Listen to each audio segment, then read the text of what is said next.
Jor was my first musical fish. For some unknown reason, the fish up there is brilliant. Well, because it's on the sea. Stimulating late-night sports conversation for people who know that just trying to find someone sober to talk to at this time of night is like trying to find a pig on the moon. In the early morning mist I see.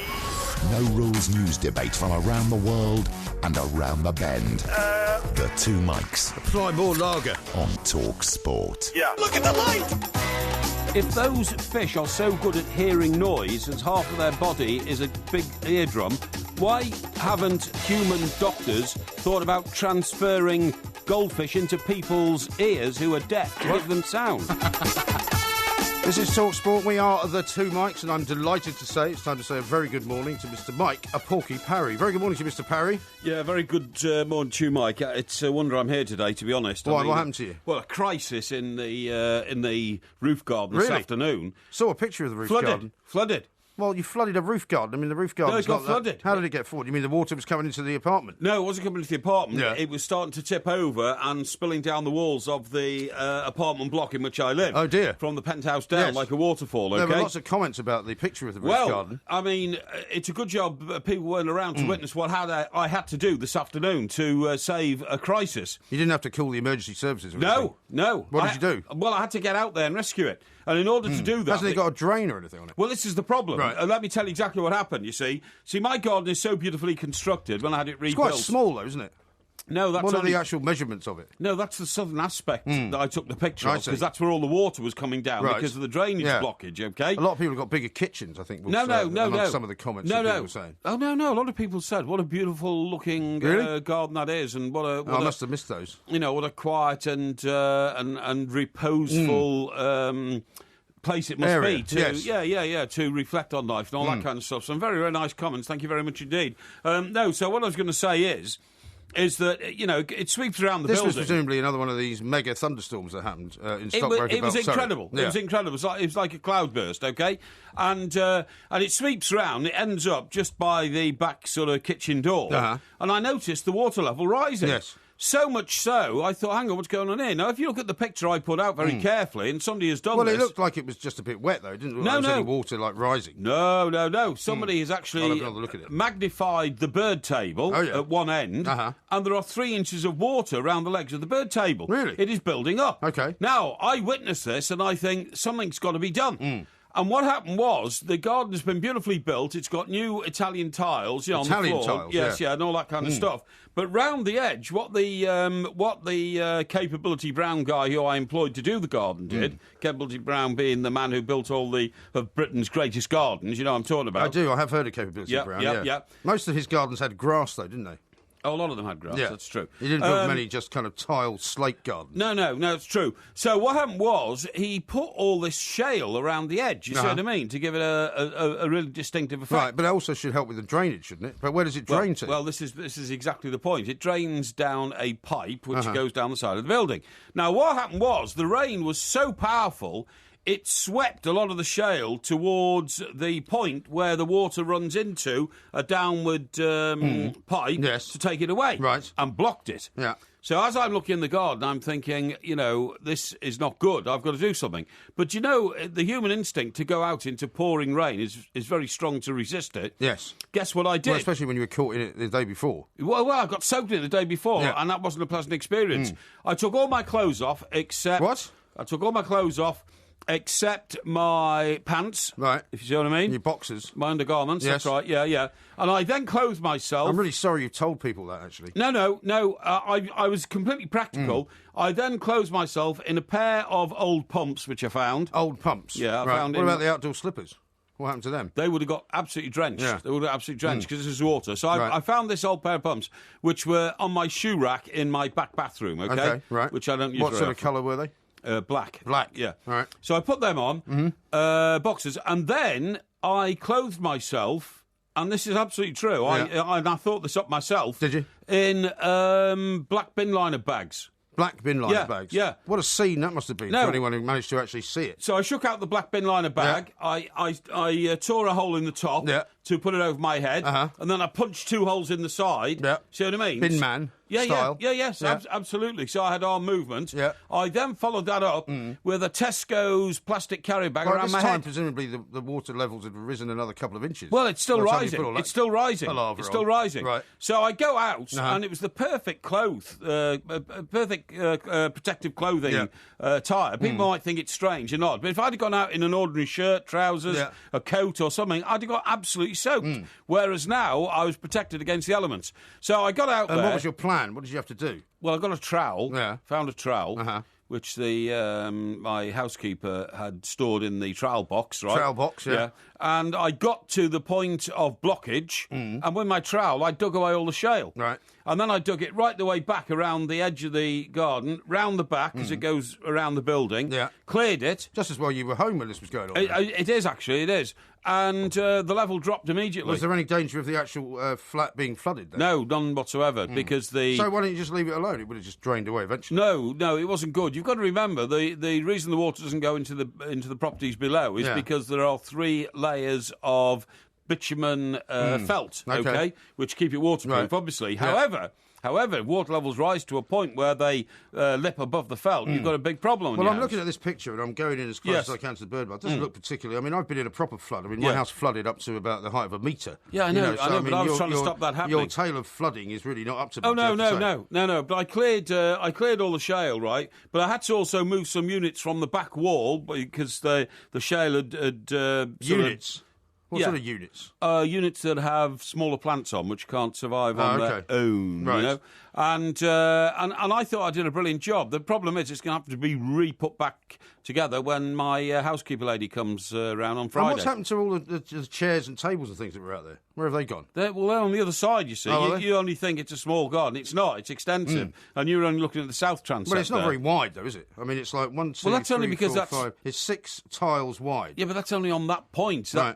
What does it that's broaden a wing. out? It broadens out, does it? Around the back, of course it does. That's where all the tables and chairs are, and we can sit out there with a table, 4 chairs around it, easy, no problem at all. You know. Okay. But anyway, it was worrying. You've averted a disaster anyway. I have. Well done. Yeah, honestly. And the rain was so heavy, it was unbelievable. Well, they said yesterday that they had something like a month's rain in the space of a couple of hours. It wouldn't surprise me. It filled all my watering cans. Yeah.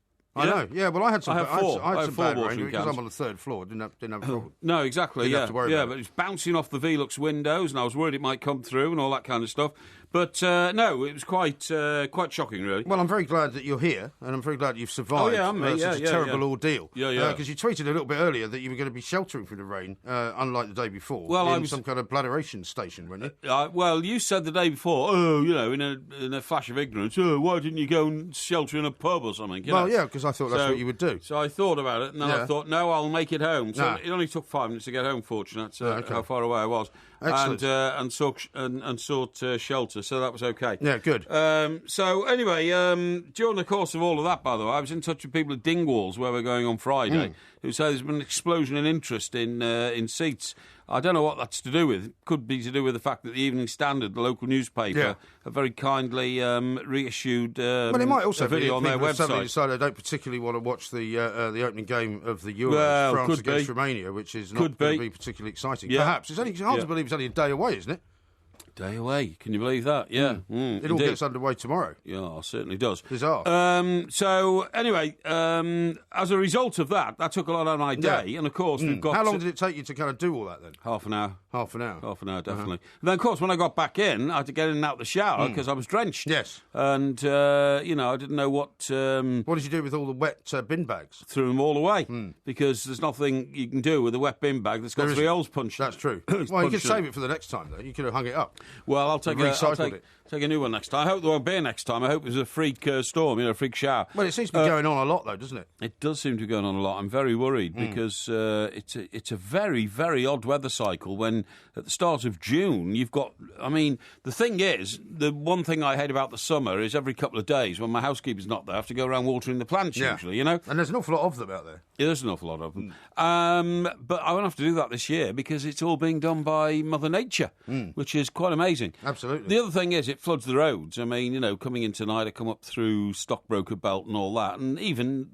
tonight, hours and hours after it, there are roundabouts which haven't been cambered properly with big pools of water around them and all that kind of stuff. So it sits around. The thing is, in this country, we don't know how to preserve water. Now, the thing is, my mother's What you could have, of course, out there is one of those, those big green barrels. A water butt. A water butt, yeah, that's what they call it. My mum's got 2 water butts, and all the water pours in there, and she's almost self-sufficient in water. I could, but the only problem... But you don't really use that water for in the house, though, do you? What? If you collect water in one of those big things, No. You just use the water of the garden, do you? Yes, of course you do, in the summer, So, but I collect all my water, all the water used for washing... Yes. Is immediately dispatched into cans. That's why I've got 4 watering cans, so as not to waste any water. You see what I mean? What do you mean water used for washing? Well, if I'm, rinsing the cabbage or something like that, that water goes into a watering can. Does it? So you rinse a cabbage over a watering can?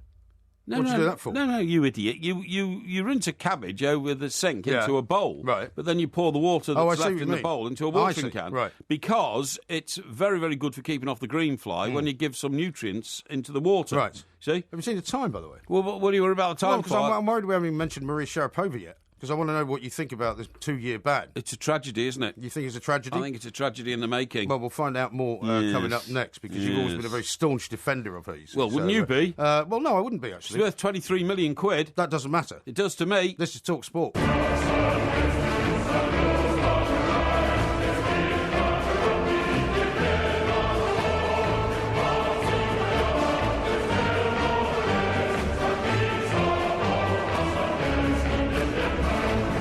This is Talk Sport. We are the 2 mics. Porkyvision night coming up a little bit later on. We'll keep you updated, of course, on the Copa America that's going on as well. Brazil are playing Haiti. I think it's 3-0 to Brazil at the moment, as you might expect, I suppose. You don't think Haiti would be much of a team, really? No, you don't really. I mean, what's Haiti? A small country bedeviled by voodoo worship. That's a bit harsh. I mean, it's a Caribbean island, isn't it? Run by corrupt, sort of petty dictators who, who batten their people down to poverty so that there's no political opposition. Well, they've got a football team, though. Yeah, well, most places have got a football team because football is the universal language. Universal language, yes. And it's the opium of the masses, isn't it, for most political organisations. I suppose it is. Indeed. I think that's a bit of a kind of an unfortunate description of a whole country. But never mind. How about this? Kevin says, we're all so relieved that Porky survived the 1 inch of water on his dodgy smoking deck. Well, it wasn't that. It's just that I think it could have caused some damage to the building or certainly to the apartments below the very expensive penthouse in which I live. And I didn't want those people to suffer. It was simple as that. Yeah, you know what I mean? Just be selfless as ever. Lee says, MG, if Porky thinks that's a flood, it's an inch deep, Porky. Get a grip, man. Yes. And Paul suggests maybe you should build an ark, just in case it keeps raining. Well, you never know. And talking about that, by the way, there's a chap called Sinbad who tweets out all the time. And the reason he calls himself Sinbad is he used to play... This guy's an actor. I don't know his real name. Are you sure it's not like a parody account? No, definitely not. No, this guy was an actor, and I recognise him all the time. From Brookside? From Brookside, absolutely right. But in recent years, he's been more popularly known as a porter in The Royal. Oh, OK. And The Royal is a programme about a hospital. About a hospital, yeah. Is that still on? Yeah, well, reruns of it are still on. Right. But again, it's what is it? I'm trying to think of the right word. It's set in the sort of 1960s, you see what I mean? So it's a period one as well. And Sinbad is one of the porters who wears a brown overall like they used to do in those days and all that kind of stuff. And he made a brief appearance in Coronation Street as the owner of the local pizza shop. But that didn't last very long. Perhaps he didn't settle into it or something. But anyway, the point of my story is... Yeah, what is the point of the story? He's a Liverpool fan as well. He comes from Liverpool. I'm an Evertonian, so he's constantly trying to sort of antagonise me. Yes. And he sent out this great note today which somebody had written about, you and I have discussed before, about the number of mother and toddler... Yes. Well, it was actually a letter to the Viz, wasn't it? Oh, was that it? The Viz magazine, which he said sounded as if it was written by you. Yeah. And it actually does sound like it was written by you. Shall I read it out? Yes, please, yeah. While visiting my local supermarket, I was disgusted to find the best parking spaces nearest the door are now reserved for so-called parent and child parking. If these people are fit enough to procreate and produce offspring in the first place, they should jolly well be able to walk across the car park into the supermarket. The best spaces should be reserved for the people with the most expensive cars. It is us who are likely to spend most money in the supermarket, supermarket and to have the most shopping to carry back to our cars. Yeah, I mean, I know From that's... Mr. Norris in Surrey. It does sound like something you would say, though. I know that's supposed to be satirical, but there is an element of truth there, isn't there? Well, from your point of view, yeah. No, what I'm saying is British Airways put the people who can afford to spend most on their service at the front of the plane in the best seats. Well, they have bigger seats. They could put them in the back of the plane. There's no advantage to being in the front, is there? Well, there is, because it means, up front, you're a superior person. Now, gambling organisations, for instance, quite rightly have special facilities for the high rollers, people who want to spend more money with their business than others. Shops... But you might also argue that if you're a single person with a very expensive car and you're going shopping, you're not going to buy as much stuff as a mother who's got 4 kids and who needs to feed the family. Well, I don't agree with that. You buy more expensive stuff. Shops, for instance... So you don't buy more expensive stuff, though. You buy the cheap stuff. You go looking in the old budget aisle for, whatever is on sale that day, don't you? I don't. Shops, for instance, will sometimes, for their, very wealthy clients, say Harrods or something like that, literally let them have their own dressing room, and have people bring the clothes into them and all that kind of stuff. Well, no, I wouldn't like that, but I'll tell you somebody who did that. When I first aspired and rose to managerial level, I was the deputy news editor. And at the Daily Express. At the Daily Express, yes. Did you see that picture that somebody posted? Yeah, I did. Was that leaving the old building? Presumably. No, it was a good luck message to somebody who's just been diagnosed with cancer or something. Okay. You know what I mean? Just take a picture of the whole newsroom, send a message to the hospital, and say, come on, Johnny, you'll get better. And he died about 10 days later. They always do. Very kind. But that's the way it goes. But anyway, the person who was the news editor was a lady, right? And the reason she got it, she got it obviously on merit. Obviously. But in those days, it was the start of we must have more women in managerial positions. Yes. Do you know what I mean? So Which is no bad thing. No bad thing at all. Because actually, if you look at that picture, there's hardly any women in it at all. Hardly any women at all, I agree. And so she benefited from that, and she did the job. And presumably you worked very hard to dislodge her, did you? No, not at all. I mean, she only did it for about a year. And you were thoroughly supportive throughout. Thoroughly supportive, yeah, because I wanted to make the news desk a success, but it was difficult. But anyway, the point of my story is that this lady liked to drink, by the way, so there were some quite long lunch time meetings. Yes. You don't have to give her name away, of course. Outside of the office. No, I'm not going to do that, no. She is in that picture, of course. Oh, is she? I didn't notice that. She's standing right behind you. Oh, really? Yeah. Oh, OK. Well, there you go. But the point of my story is about Harrods and all that. She also found that by holding the title of the news editor of the Daily Express, you could ring up the chief PR at Harrods and say, look, I want to buy a new dress. And they said, oh, right, OK. Well, I tell you what, why don't you come in at 4 o'clock tomorrow and we'll have 20 dresses in dressing room 124 on the 7th floor for you. And you have your own kind of fitting. Yeah, your own personal dresser. You will come and she loved this so much, did it like twice a week, you know what I mean? See, I would hate that. I don't think I'd want that sort of personal attention. So would I. At all. I wouldn't. I wouldn't, honestly. Exactly. Steve says this, will Porky be liable to pay damages to any resident due to his illegal garden? Well, no, mine's not. Did you have to get planning permission for it then? No, of to course put not. the illegal garden in? No, it's there. So it was already there. As a garden. All I did was have it completely refurbished because when I got there were cheap tiles and scrawny plants and, nothing to make it look wonderful. And I changed all that around. It now looks fantastic. In fact... You know that people, when they have great gardens, like, for instance, David Gold, the co-owner of West Ham, they open them up to the public, and the public can come walking around. Do you think you should open yours up to the public? Well, one at a time, wouldn't it? Garden for one. No, all I'm saying is there are all sorts of gardens, and mine, I think, would qualify as being quite splendid in that sort of... I don't think they're going to be sort of visiting it or recreating it in the Chelsea Flower Show anytime soon. Well, who knows? Because, there are gardens in every form, and people who live in, apartments in the sky, penthouses, that sort of thing, should be allowed to have gardens and not just, not just pin a little plant box. What's it called? What, you mean a window box? A window box on the front of their... well, if that's all you've got, that's what you have to do. Well, I suppose so. Do you think we talked enough about your garden now? Well, I just wanted everybody to know that there was a crisis there, and I leapt into action and got it sorted immediately. Well done. Yeah. Tremendous news. Yeah. Now, Mark Donaldson's going to be talking to us a little bit later on about the whole Sharapova scenario. But I'll tell you what I find odd about it is that she's been given this 2-year ban. It was said that she might get a 4-year ban. But the strangest thing is that Nike, one of her sponsors, have said actually they're now going to lift the suspension that they had on her on the basis that it wasn't really her fault. And That's it's right. something like a 33-page judgment has been handed down, which basically says she's the sort of master made a mistake. of her own misfortune. Yeah, but so it's all her fault. So I'm really puzzled by Nike's kind of move, really. Yeah, but I think the judgment also says this was not intentional to try and cheat and make herself a more powerful athlete. It was a mistake reading, But, I mean, I saw... Not being aware of the fact that they'd now changed the rule on meldonium from, legal to illegal. Yeah, I saw Barry Flatman talking earlier, and Barry's a great friend of the station and an old colleague of mine. From the Sunday Times, at the Express. Yeah. No, he's the Times now. Oh, he's the Times now. He's the Times tennis correspondent. Okay. He was very dismissive. He said she'll never come back into competitive tennis. This ban starts back in February when the test was taken. Right. So it's about an 18-month ban now, right? He said after 18 months out of that, she can't possibly come back. And he said, and anyway, why should she? She's one of the world's top tennis players. She was sent 5 different emails warning her of the new additions to the list, and she never bothered checking them against what she was taking. Well, so, Andy Murray was very kind of fulsome about the fact that she should be banned when the news came out at that's first. Right. So, that's right, I think in the tennis world, they're very much against all this kind of thing, aren't they? Indeed, yeah, indeed. So are you still kind of on her side on this then?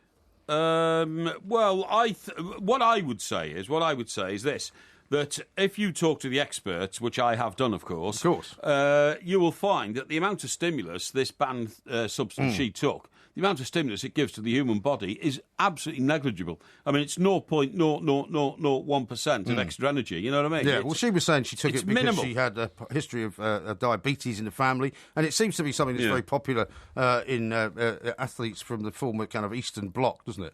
Yes, but that doesn't add up with those sweets that she was promoting, does it? Well, that's what everybody's saying. Why would you be promoting sweets if you're a diabetic? Yeah, exactly. Why wouldn't you? I don't understand why that would be in any way a conflict. If you're basically endorsing various different brands of things, why wouldn't you do sweets? Well, only that I suppose if you're a sort of vegan, you wouldn't promote fur coats and leather coats and all that kind of stuff. Or leather cricket balls. Or leather cricket balls. So, that's right. That guy, that Australian guy, what's his name? He's not very happy about Jason. things, is he? Jason, yeah. Jason Gillespie? Yeah, that's it. Gillespie, not very happy, so that's all I think there. I think it's a huge fuss about nothing, but I understand that in the world of professional sport, if you break the rules, then you've got to be dealt with. Otherwise, if you said, it was only a tiny, where do you draw the line? Yeah, well, they had to... where do you draw so she's not going to be at Wimbledon, unfortunately.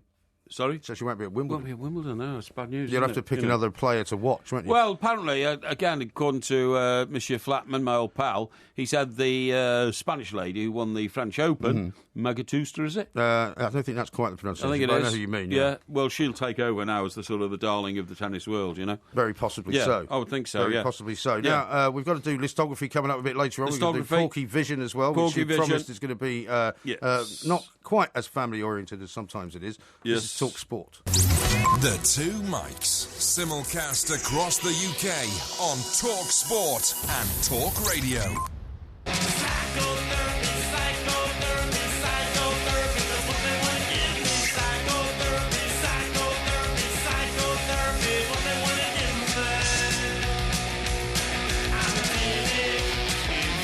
This is Talk Sport. We are the Two Mics. There will, of course, be a podcast coming out a little bit later on. A couple of people looking forward to the basketball, which is coming up tonight, apparently, as well. Really? Well, I'm not one of them. I think it's Game 3, so we'll have to keep people abreast of all of that as well. What about the Koeman situation? Because it's now becoming kind of a nightly update scenario. Yes. We were expecting him to be appointed, I think, in the last 24 hours, but it hasn't happened again. No, I think it'll happen today. You think it will happen today? Yes, I think so. How many more days is it going to go on for? Well, I think you've got to be very thorough about it. It's the most important appointment that Everton have ever made in as terms of a managerial appointment, because we didn't know Howard Kendall was going to be so brilliant. Howard Kendall was a young aspiring manager. Koeman is an established winner and will change the direction of Everton over the next decade, and so it's a hugely important appointment for the club, and they've got to be very thorough in the way they get the deal right. Did you see that tweet that somebody put out today, which was sort of putting a quote to his name about how he thought football was being ruined by people with no loyalty?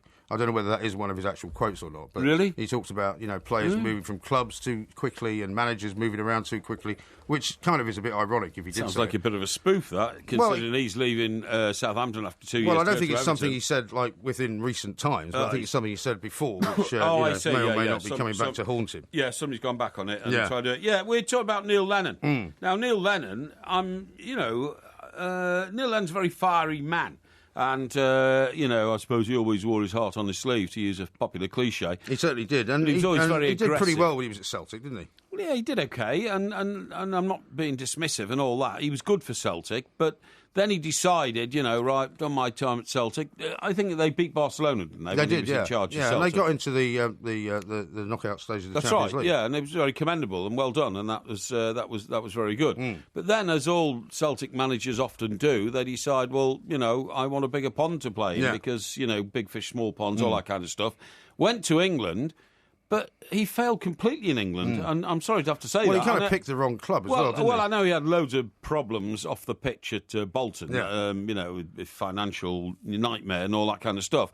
However, once he'd left Bolton, didn't seem to be a queue of clubs, running down the street, chasing him for his signature to do something else. He also made it clear, as you pointed out a few seconds ago, that he wanted the Celtic job back. He did. The Celtic Before job back. Brendan Rodgers got it. Before Brendan Rodgers got it, so he can get that. So that's a bit of a snub. He's now decided to take a job with a Scottish Championship team. Yeah, with the hopes, with the hopes. Yeah, but they also won the cup, didn't they? So well, the FA Cup. Well, a little bit of momentum. Yeah, but the point is, so that means the last manager won the FA Cup and brought some silver back. I think what he said is, I think he's thought to himself, look, I can pretty much guarantee to get this club back up into the Premier League. That could make him a hero locally. Yeah. And he's then on and also, everybody needs a job at some point or other. I know there's an awful lot of money swilling around in the world of football, but, these managers who tend to stay out of the game too long then find it very difficult to get back in at all, don't they? I agree, but if I'd have been the owner of Hibernian or the chairman or the major shareholder, the man making the decisions, I certainly wouldn't have taken him on. Not because I think he's a bad person. Maybe he was the best of the people that applied for the job, though. Not because I think he's a bad person, not because I think that, he's in any way going to bring any shame on the club or anything like that, but he will always be the former Celtic manager. He will. And I'm not sure that you want to take on the former Celtic manager who pushed off to England, has now come back, and we accommodated him because he couldn't make it south of the border. Yeah, but I think they probably, depending on who else was looking to be having that job, you may be the best of the choices, as I say. I just have a brutal view on these things, You do have a very brutal view on it as well. But, and you also haven't done an impression of him, which I'm quite surprised about. But you don't have to. I'm not suggesting that you do. No, it's not one of my good ones, to be honest. Not one of my good ones. Janice in Salford says, you should come back to Manchester. We have had 11 consecutive hot sunny days with just a little 20-minute rain shower yesterday. Yeah. And the sun came out blazing again. It's like being in the Mediterranean in Manchester, and yet more of this forecast for the rest of the week. Lovely. Well, I was very envious when I saw a picture of a little girl playing with her bucket and spade on Blackpool Beach. Yes. And it's been very nice up there. And I thought, God, the rain is falling so heavily in Stockbroke about Surrey, it's punching holes in my head. But that'll be the change of the climate, of course, won't it? Good job I've got my plastic bag over my head. And yet, in the northwest... I'm saying you didn't take a picture. Yeah, in the north... Well, I was never... A selfie of you in a black bin liner would have been quite amusing. Not really, considering that it was raining so heavily outside, it would have ruined my camera. So I decided not to. I forgot to add this from Janice. I would imagine that's the best you've looked for a while in your bin liners, as opposed to your usual attire, she says. Not at all. Not at all. Please, don't get the wrong idea. Now, of course, what's happening in the next sort of 48 hours is the Euros getting underway, and also England getting underway as well. Yes. Against the Russians. You see that story about the Russian manager who apparently doesn't get paid a salary. He just works for his expenses. Well, that's what he said now. What he said now is that because the problem is they're blaming Mr. Capello for bankrupting the Russian Football Federation. Well, I'm not surprised. Of all money. Well, they shouldn't have paid him that much then, should they? They paid him a ridiculous amount of money. But they thought when they brought him in, they were getting this mega successful manager, which he has always been at club level, but internationally just hasn't really worked out. I think they literally paid him something like £10 million a year or something. I think it was 7 or 8 anyway. 7 or 8, that's right. I mean, Roy Hodgson at the Euros is the highest paid manager on about 3.2 million. Even the German manager who's won the World Cup only gets 2 million. We pay managers in this country at international level ridiculous amounts of money. And all they have to do is sort of ring up one of their mates in the media and say, could you write a story tomorrow, please? And why is that, like? I mean, you work for the FA. Why do they feel like they have to pay them so much money? I've no idea. You know, get a mate in the media to write a story. Oh, I'm being headhunted by Chelsea. Call him up to the boardroom. Sven, would you like another $1.5 million? stop you going to Chelsea. Oh, OK, then that'll do. Thank you very much. Yeah, I mean, know. It's a racket, you know. Well, I'm not saying for a moment that Sven was involved in anything duplicitous. Of course not. Wouldn't suggest that for a moment. That would be wrong. What I'm saying is that, you know, the people who make these decisions don't have panic when they see, you know, the usual sort of rumours floating around in the football world. Yeah, I wonder if Mr. Abramovich has still got anything to say about who is the international manager for Russia, because CSKA Moscow is his kind of normal job, right? I think he has a big influence with the Russian Football Federation. Well, you'd think then that he would be quite happy to fork out a few more quid, wouldn't you? Well, I mean, you know, Slutsky working for expenses. It's a bit unfortunate, that. He's got deep pockets, but I have to say, you know, at what stage do you have to say to yourself, enough is enough? Yes. I think he's done quite a bit for the Russian Football Federation, don't you? Yes, I'm sure he has. Johnny says this: if Sharapova was taking drugs, there must have been aspirin, because she never won any tournaments. She did. She won 5. Well, she did win quite a few 5 tournaments. Grand Slams, yeah. I mean, she wasn't at her height when she was last played in the Australian Open, I suppose. The weirdest thing about Sharapova is she won Wimbledon when she was 17. Yeah. She beat Serena Williams when she was 17. Yeah. I mean, think of a 17-year-old girl wandering off the street to beat Serena Williams at a, you know, who is, you know, athletically a very imposing figure. Yeah, she only beat her like a couple of times, though, didn't she? She never actually. I think she lost 13 times after she beat her in the Wimbledon final. Right. You know, it was the biggest shock in the history of tennis, almost. You know what I mean? Pascal says, "Love the way Man of the People Porky had to mention the expensive penthouse where he lives." Well, no, it's just because I was telling a story, you know, and I had to give you the location for the story. And MCFC says, Porky's story about his flood at his roof garden could have done without him telling us how he undressed. It's a disturbing mental image. No, don't worry. I've got a lean body, and I was fully clothed in my very expensive... they're not called boxers anymore, called trunks. Are they? Yes, trunks, yeah. OK, I don't really want to talk about those. No, that's OK. I don't particularly... I mean, normally I would ask you about your particular type of clothing. No. In this instance, I'm going to refrain. People who walk wear trunks, and you know, when you see footballers and you see underneath their shorts, they have the what are they called? Bicycle shorts. Cycling shorts. Well, that's what they're like, because the thing is, if you walk in hot weather, you can get rubbing sort of effect on your.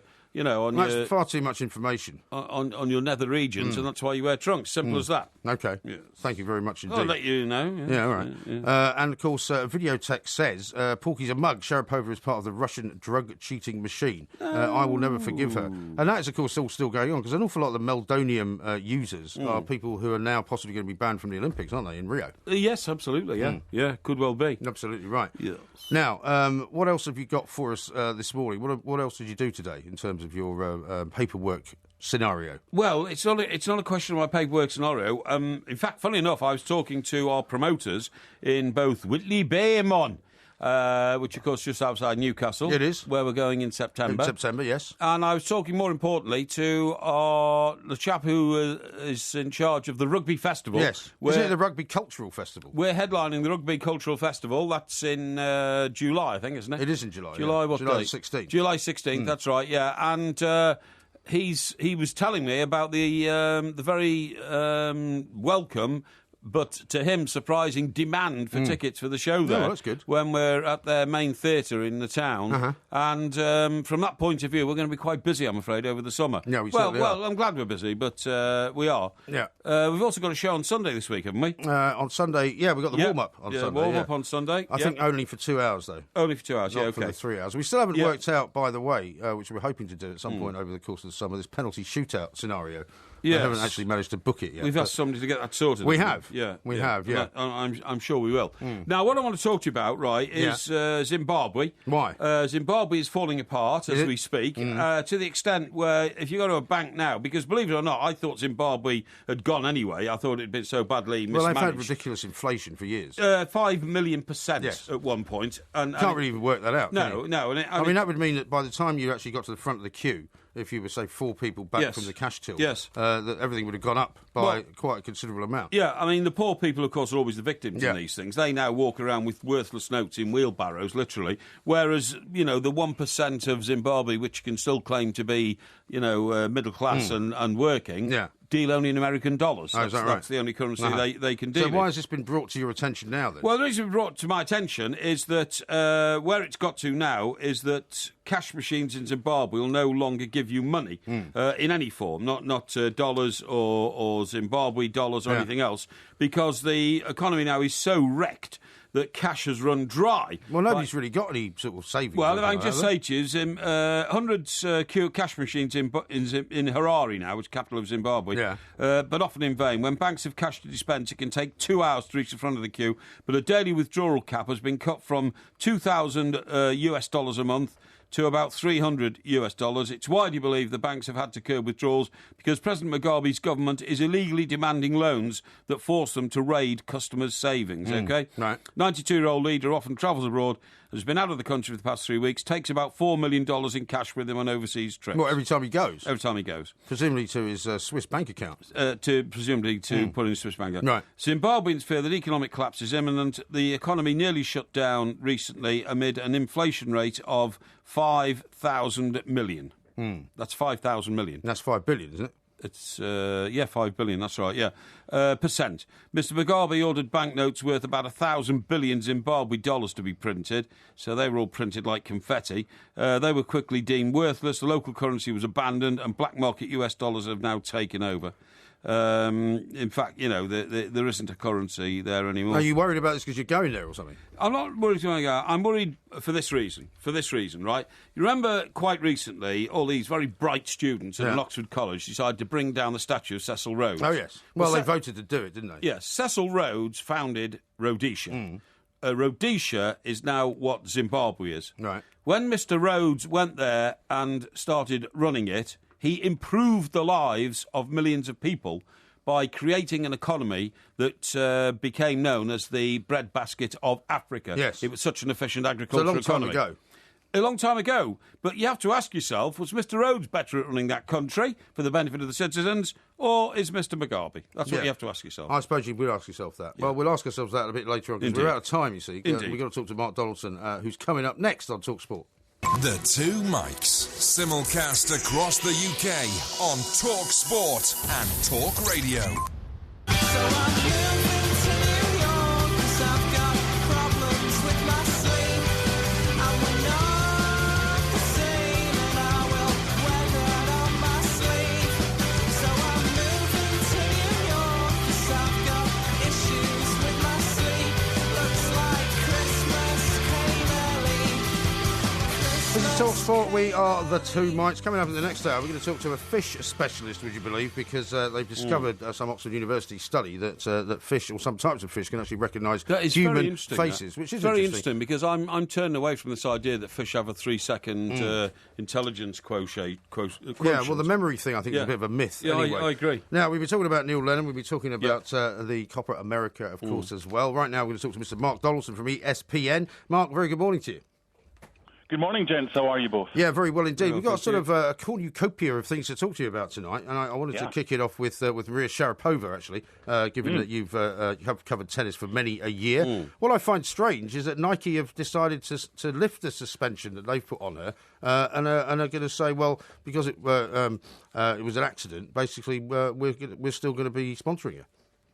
Yeah, basically saying they think she's telling the truth and it was a mistake, and as a result of that, then they're going to continue with the sponsorship. This is a difficult one because there's two ways to look at it. A lot of people thought this was slightly harsh, the 2-year ban. However, on the other hand, there's a lot of stories, and I'm sure you two have heard stories over the years that things go on behind the scenes in tennis. I'm not suggesting that there are lots of drugs taking. I'm just saying there are plenty of stories out there with regards to things, and there's been lots of these sort of allegations floating around, haven't there? Because Andy Murray came out and said, well, let's have some names, and I think Djokovic said the same. Yep.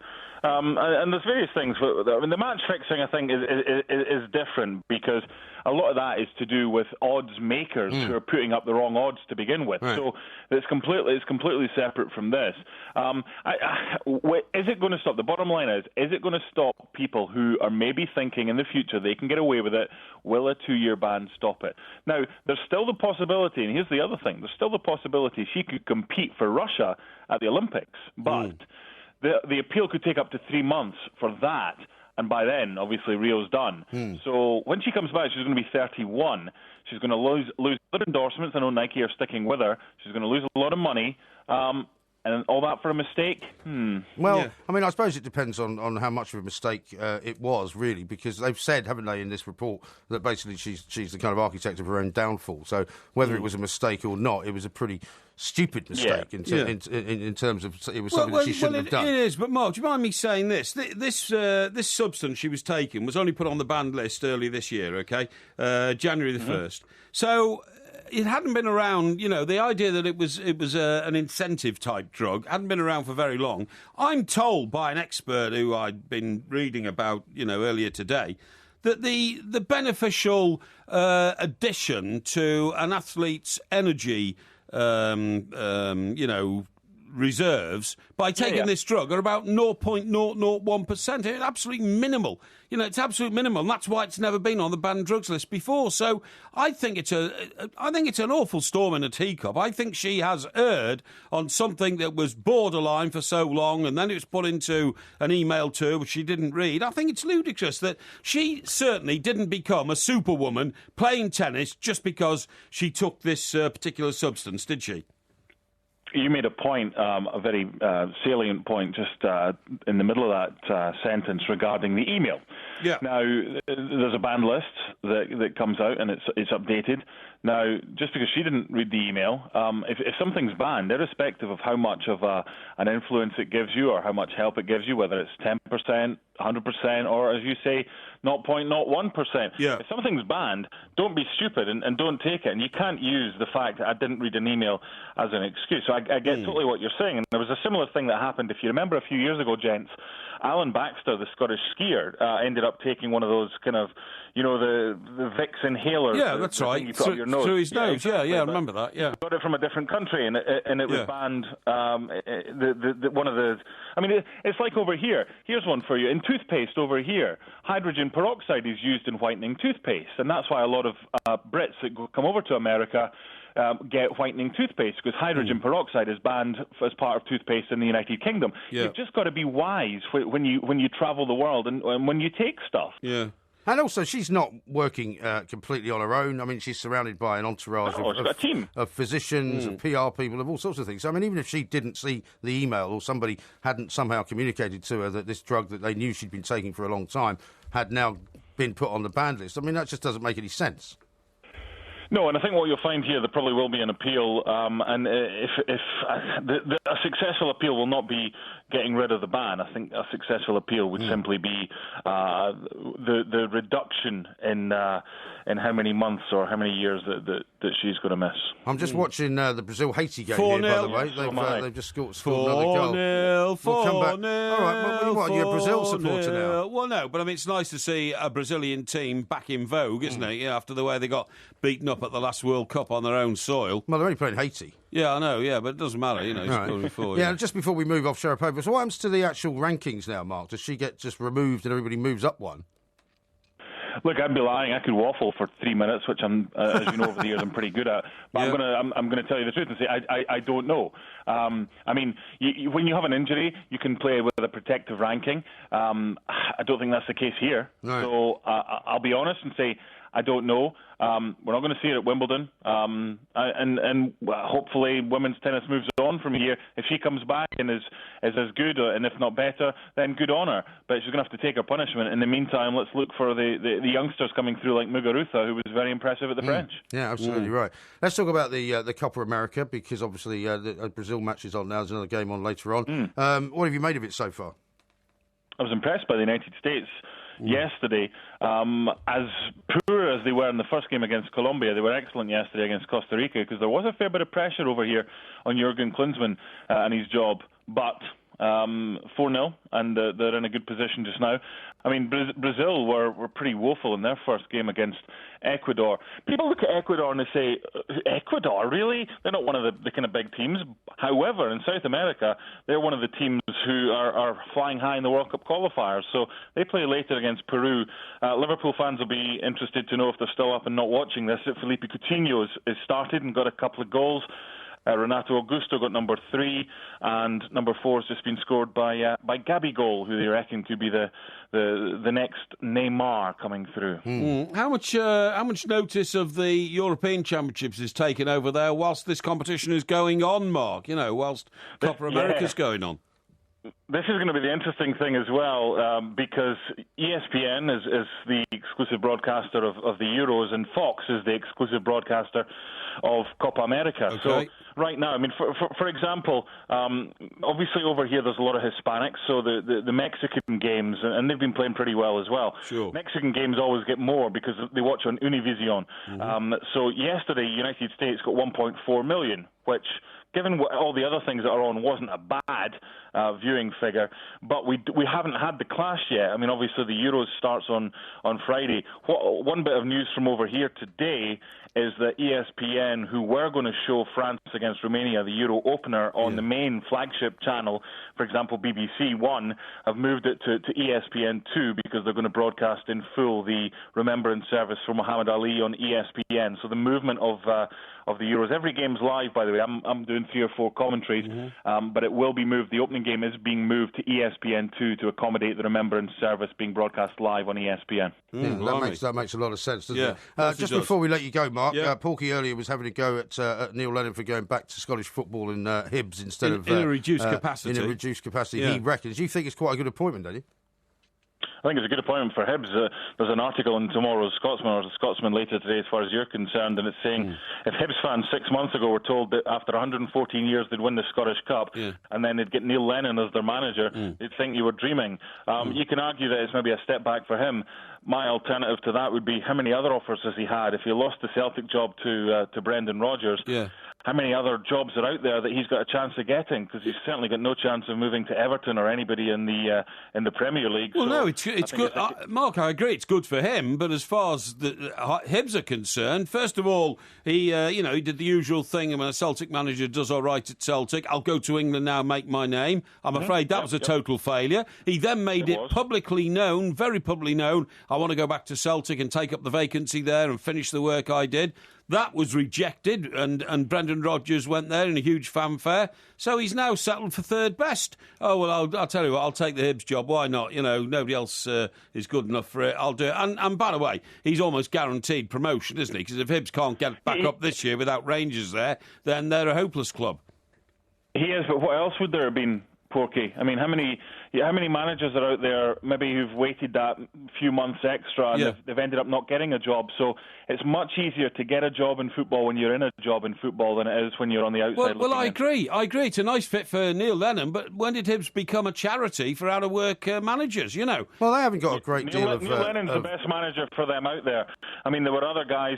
John Hughes has left Inverness, but he's already been there. Stuart McCall didn't really do much at Rangers. I know he gets on with the chief executive at Hibs. Lennon was the number one candidate. They've got their man, and good on them. I think that's a pretty good way to look at it. Mark, we're going to leave it there. Thank you very much indeed. Mark Donaldson there from ESPN. We'll talk some more about this coming up next on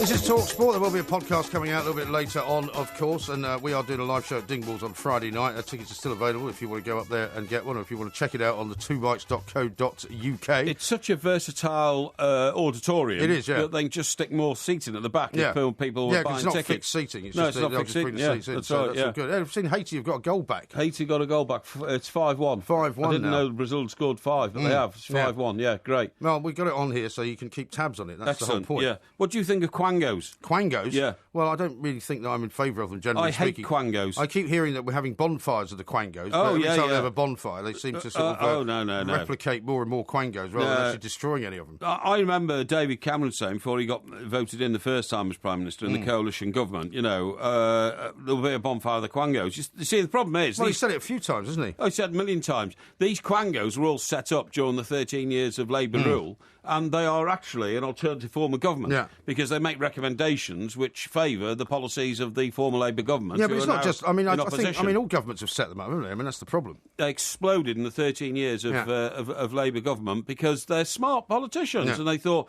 well, we've got to leave some sort of an anchor, some sort of a legacy lying around for when we come back. You know what I mean? Yeah. But the amazing thing is, the people who sit on them are just useless bums. Well, they're very well paid. I saw a tweet I sent out a tweet the other day about TfL, which is not Quango, the people that run Transport for London. Yeah. And so many of them are on six-figure salaries and more. Unbelievable. Yeah. And some of them sit on 3 and 4 different Quangos and do like 4 days' work a year and get 56 Well, I grand. think it's a bit like the directors' board thing, Of course isn't it? it is. Once you're on one, Yeah. you get invited onto another one. Yeah. You do 3 days' work a week or Yeah. something like that, or 2 days a week. Absolutely. But it's the biggest racket in public office. Yeah. So, for instance, I could get friendly. In fact, I am very friendly with a local MP down in Stockbroker Bells, okay? I drink them occasionally, say in the local pub, because it happens to be next to the office where his constituency office. Right. So I see him in a pub, I chat to him, that kind of stuff. Now, if I wanted to, I'm telling you, I could swing it by saying to him, now look, I was thinking of setting up a research body into the after effects of bladderation. Could we, put this forward, please, to the people who... Well, they'd probably say, actually, we've got about 15 of them already, because we keep getting recommendations from them, don't we? Well, whatever, that's right. But then, providing you pulled a few strings and all that, you'd suddenly find yourself the £110,000 a year head of the Bladderation Research But you wouldn't want to be Institute. doing anything like that for a living, would you? Yeah, I would. Would If you? it was free money, why not? Yeah, I'd have a bit of that. I don't think you've got any time, to be honest. Sorry? I don't think you've got any time. I mean, You can't take any more work. for instance, at the moment, there's a lot of golf courses which are kind of redundant and all that kind of stuff. Memberships are being reduced. I bet you, within a few weeks or months or something, we'll have, Golf Courses Research Institute. And they're called Quangos, which stands for Quasi-Autonomous Non-Governmental Organisations. Okay. So, and I didn't realise that was what it stood for. yeah, exactly. And for that reason, they're just not answerable to anybody. They are literally a sop from those who control the purse strings in this country to a load of old mates who used to be in And they government. suck up an awful lot of taxpayers' money as well. Oh, mate, I mean, you're talking about billions. Yeah. You are talking here about, what can I find out here? I mean, have you had a particular kind of Quango in mind? Why does this set you off? No, what set me off is I saw the figures the other day. I was reading the report in one of my journals about, and I thought, well, everybody says they're going to get rid of the Quangos. They've never got rid of the Quangos. In December, Why are you making that strange noise? because I'm thinking. Right. Mr. Cameron's bonfire of the Quangos has led to 285 publicly funded government agencies being abolished. Really? However, at the same time, 184 new organisations have been created. Oh, well, so the net figure is less than it was then, I suppose. Yeah, but it still runs into hundreds. Still a lot, isn't it? Yeah, the TPA, which is something to do with, running Quangos, right, said that people sitting on Quango boards collectively missed 1,500, which represents 12% of all meetings. So they get paid, they don't even go to the meetings, Right. OK? Well, I can't imagine anything more boring than a meeting at a Quango. Not surprised if No, you get but at least if you're getting 56 grand a year for 4 days' work, do you think you could actually attend one of these meetings? I suppose so, yeah. This study is from the Taxpayers Alliance, who are good people to make sure we don't waste taxpayers' money. Yes. But of course we do. Well, all they do really is point out It's where an the outrage. money's actually going. I'm not sure they've actually achieved anything in the past, have they? They don't achieve anything. They don't have any powers to institute anything. What they do is they issue stupid reports. So, for instance, some Quango, which is called the, Pensioner Protection for Fuel Charges Association. Oh, what? Is this the one that says that people who are over 65 should get their winter fuel allowance? Yeah, or whatever, like something like that. We'll suddenly issue this huge document saying, millions of pensioners are going to die unless the government gives them more money. Yeah. And it becomes a political issue put there by a Quango that was formed by the opponents of the current government. So it's a kind of lobbying organisation. Yeah, it's a lobbying organisation as well. I think it's an outrage. I really do. But I don't think it's ever going to stop. But it's a jobs for the boys thing. Yeah. That's what it is, right? And if there's a jobs for the boys thing going on, and I've paid so much in taxes over the years. I mean, literally hundreds of thousands, probably millions of pounds. Millions in of taxes. pounds in taxes. Yeah, I would say so. Really? Yeah, and I You must have think made quite a bit then. I think I deserve something back, and that something back should be. Well, you have had something back. You've had your life saved by the NHS. No, well, yeah, but I mean, apart you from can't that, get much better back than that. I need some cushy numbered job like that. No, I do. Well, why do you think you deserve it though? Because I think that I'm a responsible person. I have ideas, energy. I can get things done. And if I was on a Quango, I wouldn't just go to 4 meetings a year. I'd make sure that when we came out of the meeting, we had an agenda. I would get those measures implemented. Is this your official pitch for a place on a Quango then? Well, I think there should be a. I'm going to talk to some people for you. Well, I think there should be a rebalancing. I might have a word with my MP friend and see if there's anything. Well, does he to have any influence? I mean, is he on any of these committees? He's an MP. They're all on committees. You know what I mean? Yeah. See, there was more of that business today with the BHS scenario. Yeah. Yeah, with all the MPs. You see the quizzing. guy who... There was one guy there... Chappelle. Chappelle, the man who owned it briefly and then sold it on for huge profits and all that kind of stuff, you know. I mean, somebody described it, I've never seen this before, a witness to the parliamentary committee investigating the collapse of BHS described him as a pub... a Premier League liar. A Premier League liar and a pub footballer retailer. Yes, that's right. And he said that's being kind to him. That's a terrible way to be described, isn't Certainly it? not very good. And particularly as in that environment, of course, you're protected from being sued for saying anything. Yeah, right. Because it's privileged in Well, he the also Commons. said he threatened to kill him, didn't he? He said he threatened to kill It somebody. sounds like the old world of retail is a bit more exciting than we thought. He threatened to kill the chief Apparently executive he used to be twice. in the SAS, this guy. Well, he says he did, but You I mean... think he's one of these guys that says he was in the SAS? Well, but actually wasn't. he's one of these guys who's had a number of businesses which have gone bankrupt. Yeah. You know, Anthea Turner. Yes. She was married for a while to some guy called what was his name? He had a sort of. I can see his face. Yeah, he had a He-Man. Grant somebody, right? Yeah, Grant Bovey. That's it, He had a yeah. He-Man name, Grant Bovey. And this guy has a history of going around setting up businesses which go bankrupt. But in between time, this is where the business laws are all wrong. I mean, he was doing things like granting Anthea Turner a £800,000 interest-free loan, to buy a house. non-repayable. That's right, yeah. He was awarding... How is it a loan if it's non-repayable? Exactly. Awarding a contracts of £900,000 in pay for consultation on furnishings on the flats that he was developing. Right. And when it all went bankrupt, that's all written off. Yes. That's all how it goes. Amazing. Shocking. Yeah. Absolutely shocking. Got a couple of tweets here to read out to you. Here's one from Seven who says, I had a batfish that recognised me. I always hand-fed it seafood chunks and I could stroke its head. A batfish? A batfish, yeah. Batfish. He Is that sent a a joke? picture of it. No, there's a picture there. There it is. look. It looks like a sort of a tropical type fish. It does, And he says, by the way, I agree on the goldfish bowls being banned statement. I totally hate agree. seeing it like a dog in a cage. It's worse than a dog in a cage. That means that poor little fish lives in a square foot area of about 1 foot. Well, it's a bit bigger than that. No, it's not. 1 cubic foot. 1 cubic foot. Imagine living in 1 cubic feet. Well, if you're a small fish, it's not that. No, it's but not it'd be that small. like living in this studio forever. You Yeah. never get out. God, my Drive what you a terrible mad. thought. No, it would drive with you you mad. in it as well. Drive you mad. It would drive you mad. Some people have been driven mad. This is Talk Sport.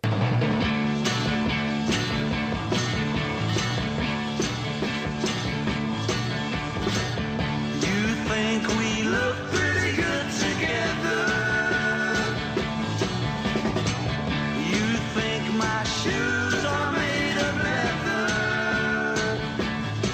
But I'm a substitute for another guy. This is Talk Sport. We are the two mics. Coming up a little bit later on, it's Porkyvision, of course. Yep. Tomorrow night, it's the Porky quiz on Marilyn Monroe, Indeed. which should prove to be very interesting. Oh, it indeed. will. I've been doing research on that today. Yeah, I've just got an urgent message here. I don't know if you've seen this from Smethwick Mon, who Right. says, urgent message, Tommy the Chimp may be dead. What? Tommy the Chimp may be dead. Maybe? Maybe, yeah. Missing, feared dead, apparently. No. How can we be missing? It's in its concrete cage. Well, he's obviously escaped. No, he hasn't. Well, I'll have to bring you more information on it as soon as I get it. I'd have had a notification if Tommy had escaped. Believe Yeah. me, we monitor him 24 hours a day. Oh, do you? But let's keep an eye on that one, please. We will. I'll give you some more details And coming up. I'll make some inquiries Yeah, okay. at the next appropriate moment. That music there, that was The Who. It was The Who, substitute. Yeah, substitute. And the guy playing the lead guitar, of course, Yeah. was Pete Townsend. Pete Townsend. Yeah. And do you know what sort of guitar he's playing? I think he had a Les Paul. He had a Les Paul, you're absolutely right. Now, Les Paul, whose birth name was Lester William Pulsfuss. Pulsfuss. P-O-L-S-F-U-S-S. Okay. That was his Is that name. German or something? Pulsfuss. Don't know, really. Anyway, Certainly sounds European. he invented the Les Paul guitar, which is the sort of what I'm looking for. It's the holy grail for a legion of lead guitarists over the years. Did he not invent the electric guitar? Isn't that what you mean? No, Not the Les Paul guitar. No, he invented the Les Paul guitar. Oh, okay. Which is a particular sort of electric guitar, Yeah. 'cause it had a resonance to it that had never been found before, Okay. you know what I mean? Right. All sorts of people played Les Paul. John Lennon, Yeah. Eric Clapton, I think, Yeah. certainly Jimmy Page, I think, and Well, some of them play Fenders, don't they? Some of them play. yeah, well, you I think they all can probably play. Anyway, point of the story is Yeah. the reason the reason this guitar got to sound so good. Yeah. And by the way, the reason playing that is he was born on this day in 1915. Oh, okay. So he would have been 101. 101. Today. Yes. In fact, he died in 2009. So he lived to a great old age. He did, didn't he did. That's how long? Only like a few years ago. Well, 6. 2009 is 6 years ago. 7 years ago. 7 years ago. Yeah. So he would have been 93 when he died. Yeah. It's not He bad. would is have it? Yeah. Anyway, the reason that the guitar developed as it was is he had an idea about it, right? Right. And then he was driving home one night in 1940. What, you mean he had an idea about making it? He had an idea about making a guitar. Yeah. And then he was driving home one night. I don't know if he was bladderated or not, but he drove his Well, car. hopefully if he was driving, he wouldn't have been. Well, you'd hope not, but his car went over a 20-foot ravine while he was thinking about the guitar. Oh, well, in that case, maybe. Yeah, exactly, yeah. And apparently it was raining and he couldn't see anything because his windscreen wipers didn't work. So a bit daft to go driving around. That's not great, is it? In a tropical storm, like the sort of thing. Well, maybe he went out and his windscreen wipers were working and they failed while the rain was on. Well, could that be. can happen. Anyway, what happened was he was so badly injured, he ended up for the rest of his life with a withered right arm. It was like bent. Yeah. And it was bent to the extent where you could cradle guitar in it. Do you know what I mean? Yeah. But, he had difficulty playing it. So what he had to do is he had to build a guitar then that was light enough to go round his neck on, on a guitar strap and all that kind of stuff. Right. And which he could play with such a delicate touch because he had a withered right arm, which was permanently bent at 90 degrees. So is that why he made it thinner then? Exactly. And so A, it wasn't too heavy, and B, it only needed a very light touch on the strings. I see. You see what I mean? Right. To give it its unique sound. And this was when, in the 50s or something? It was in 1948. Oh, okay. So so the first guy apparently to pick it up and play it, make it famous, was 1 o'clock, 2 o'clock, 3 o'clock, right? Bill Haley. 4 o'clock, 5. Yeah, Bill Haley. That's him. And He's the guy. Comets. And the Comets. That's right. Yeah. Although his guitar was Yeah. a bigger guitar, wasn't it? Was that a Les Paul as well? Well, apparently it was the first Les Paul. Yeah, okay. And not only that, but I mean, Bill Haley had a range of guitars and all that kind of stuff. And wasn't there something interesting about Les Paul though as well, that he wasn't particularly a guitar kind of obsessive? He wasn't. He wanted to make a guitar, but he wasn't necessarily a guy who was interested that much in the sort of music as such. Well, he was more of an engineering kind of guy. Well, he must have been quite interested to have invented the world's most famous guitar. Well, he? I don't know. That's why I'm asking you. Well, it's obvious. Well, that's what I'm asking It's you. like saying, old George Stephenson. But he didn't make. I mean, what I'm saying is, he didn't construct it himself, did he?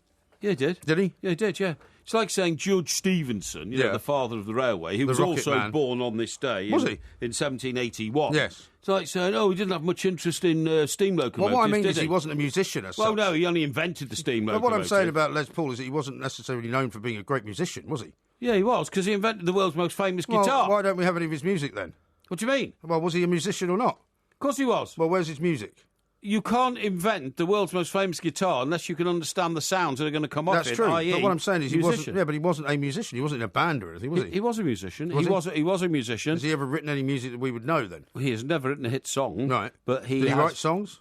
No, he didn't write songs. He taught other musicians how to play his guitar. I see. And they wrote great songs, which are legendary. Well, that's kind of what I mean. That he tunes. wasn't. He wasn't a guy who was invested in music. He was in a different form of music. I mean, for instance, you and I have one particular brand of broadcasting. Yeah. But we wouldn't be invited on to Radio 3 on the BBC to talk about Mozart, would we? Probably not. No, exactly. So it's just different form of the same industry, okay? Well, yeah, but what I'm saying Yeah. is that he's a guy that's created something that a lot of other people have Yes. played music on, Yes. and constructed sound on, and kind of composed songs on.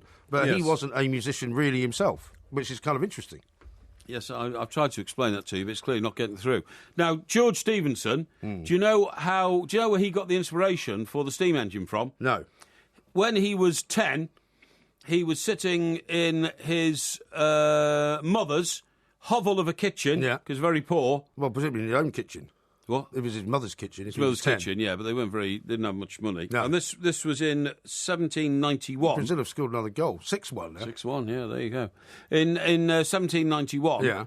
And as he sat there, watching his mother toil away, she had put a kettle on the stove, and he saw the lid of the kettle rising Yeah. and steam coming out. Right? Didn't have a sort of a spout then. Yeah, it had a spout, but you've seen a kettle boil, a non-electric kettle. Even though it's got a spout, the spout is not usually a big enough bore to if the provide. if the top isn't on properly, it can kind of vibrate a little bit. And lifts up. It lifts up. It lifts up when the kettle's boiling. And from that, at the age of 10, he realised, hang on, if you did that on an industrial scale, you could use boiling water and the steam from it to push a piston down a chamber until it hits a valve at the end, which opens and lets the pressure out, and then it springs back again. And then you do repeat the process. You see what I mean? Yes. How brilliant was that for a 10-year-old boy to work that out? Very brilliant. Absolutely brilliant. And then he had to invent things like oil to... well, he didn't really invent oil, did he? Well, I mean, to stop the metal from seizing up. Yeah. It needed lubrication and all that. And oil wasn't used for lubrication in those What was days. oil used for then? It was used... Because, I mean, the whole kind of oil explosion, if you like, didn't come until much later, did it? Not till much later, indeed. They used to use animal fat and that kind of stuff. Yeah, like lard and stuff. Yeah, lard and that. Yeah, because that was what they had. Yes, absolutely. Absolutely. Right. So there you go. That's really interesting stuff, don't you think? Yeah, I think so. I do. Bob says this, I think the guitar on that track substitute was a Rickenbacker. A Rickenbacker? Yeah, not a Les Paul. No. Are you sure it was a Les Paul? Yeah, we're pretty sure it was. Oh, it's 7-1 now to Brazil. They're coming back, aren't they? This is the 90th minute, though, so they probably won't score any more. 7-1? Yes. Absolutely extraordinary. 7-1. You have to feel a bit sorry for them. Mind you, isn't that funny? Because they got beaten by 7 goals, didn't they, by Germany? 7-1, 9. Was it 9? No, 7. No, it was 7, wasn't it? 7, yeah, 7. Or 9, was that German for no? Yeah, that was quite work that one out. Yeah. Now, do you want to hear more about Tommy the Chimp? Because I think you should be concerned about this. Well, I certainly do, please. This is an exclusive story that's been sent to us. Right. He was at the centre of a legal battle to give animals legal rights, as you know. I was at the forefront of it. The case is now the focus of an HBO documentary called Unlocking the Cage, but they're saying that Tommy himself seems to have vanished. How can you vanish from a concrete cell?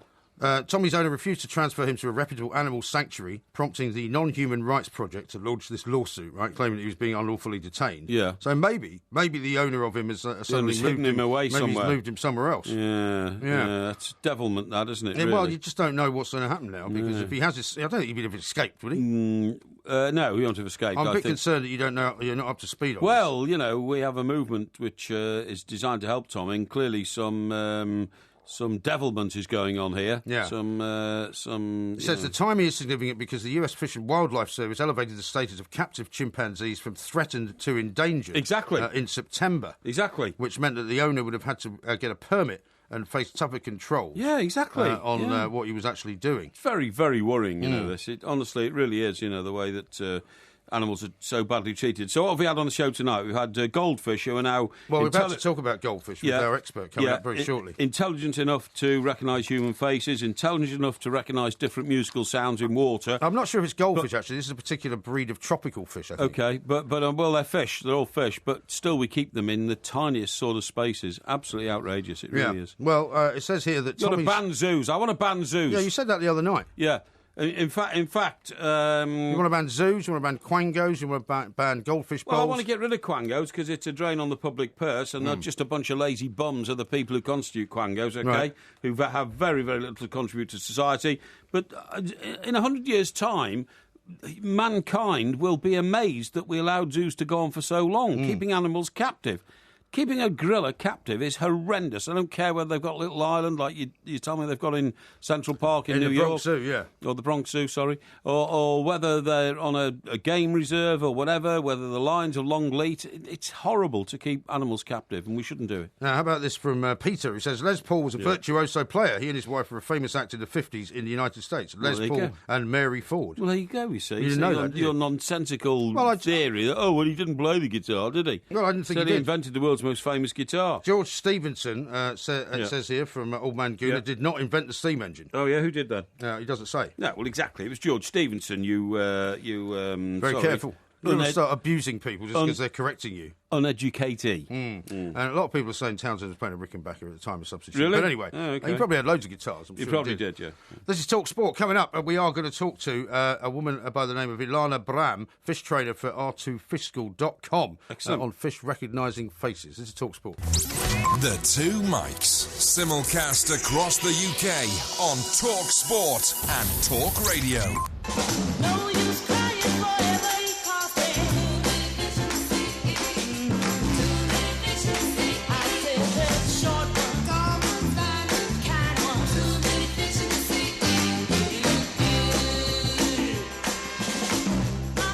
Talk Sport, we are the two mics. Coming up a little bit later on in the show, we'll do listography, of course, and we will also do Porkyvision, the best TV review this side of the English Channel. Yes. We say that, of course, because the Euros get underway in just a day's time. Indeed. Just over a day's time. Now, we've been talking about fish throughout the show, and the reason being that there's been a new study done by Oxford University and another university in the US, I think, University of, Australia, University of Queensland, suggesting that some Fine tropical institution, fish yes. might actually be able to recognise human faces. Now, we're going to talk to Ilana Bram, who's a fish trainer for r2fishschool.com. Ilana, very good morning to you. Welcome to the show. Hi, good morning. How are you? Yeah, very well. indeed. Very Thank well you. indeed. This is pretty groundbreaking stuff, isn't it, about fish? Well, it depends how you look at it. So what they did in the study is they took a picture of a human face, and they taught the fish that if they spit on the face, they'll get a pellet of food. Right. Right? And once they learned this task, they started to add other faces. And the fish would only get a pellet if they spat on the right face. Mm-hmm. And they did this until they were showing the fish 45 different faces, and the fish was able to spit consistently on the right one. Mm-hmm. So with everything that we do to them, maybe it's kind of right that we're learning about their intelligence by having them spit on our faces. But Sure. But I really up until now, I suppose, it wasn't thought that they could recognise necessarily. I mean, obviously they'd have to be able to recognise certain things in order to swim around and know where to go. But this is the first time this kind of thing's been realised, right? Yes, and that is really cool because they haven't really studied that before. But I don't think it's so surprising that fish can recognize faces. It's not a unique human skill. Like dogs can recognize faces, crows can recognize faces, chickens, wasps can recognize each other's faces. Right. Which is pretty neat because I have a hard time recognizing people's faces. Sometimes you can see somebody from afar and think that it's somebody that you know, and in fact it turns out not to be. I mean, are they sort of? I mean, were the faces that they were shown significantly different, if you like? The unique thing about this study was that they were able to show faces that are very similar to each other, but the fish were still able to recognize the difference. Mm-hmm. So they were very accurate in how clearly they recognized the face. Mm-hmm. If you've had a pet fish, you probably see that they can recognize you when you come into the room. I had a pet fish that I trained to do tricks, and every time I went into the room, he would recognize me for sure. But one time I went on vacation and I had my friend fish sit for me, and it took days before my fish was able to go out of his bunker and swim around because he could recognize that it was a different person. Yeah, Ilana, I was going to ask you this. Although this is a major development, and I'm very interested in it, what is the benefit to us as humans to have fish recognise faces? Where can that practically help us develop a relationship between natural science, fish, and humans? I think that the biggest place that science is looking at right now is more like face recognition software, that kind of thing. Oh, if you can figure out how, so if you could, so it seems to be a pretty simple mechanism of pattern recognition. And if a fish can do it, or if a wasp can do it, then maybe you can try to figure out how they do it and let the computer do it. Because that's one of the most difficult things for AI to figure out, I think. So you're saying that by doing this research into fish recognising human faces, it could literally lead to improved security at airports by facial recognition through security gates? It's possible. Yeah, well, that's very taking it, but. Now, this is a particular type of fish. It's an archer fish that was used in this experiment. Yes. Does that mean that it's possible that there will be other types of fish that can do it? Because otherwise it would be really unusual if it was only one kind of fish that could do this. Yes, I think so. I think that there's a lot we don't know about fish, and we kind of underestimate them.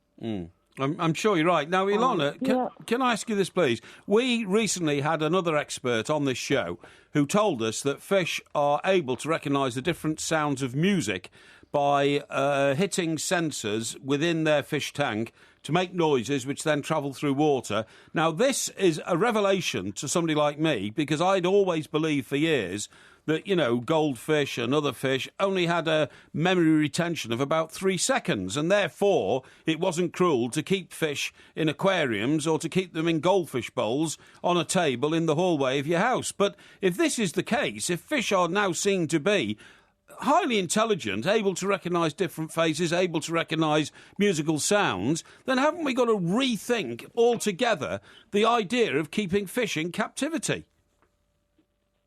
Well, I think so. If you look at a goldfish, for example, it's one of the only animals that live a lot less long in captivity than it does in the wild. Right. Usually when you keep an animal captive, it ends up living a lot longer because it doesn't have predators and doesn't have to worry about food. They can live like 20 to 40 years. I think the maximum was 43 years. And when we keep them as pets, they usually live no more than 10 years. So there's definitely quality of life issues for them.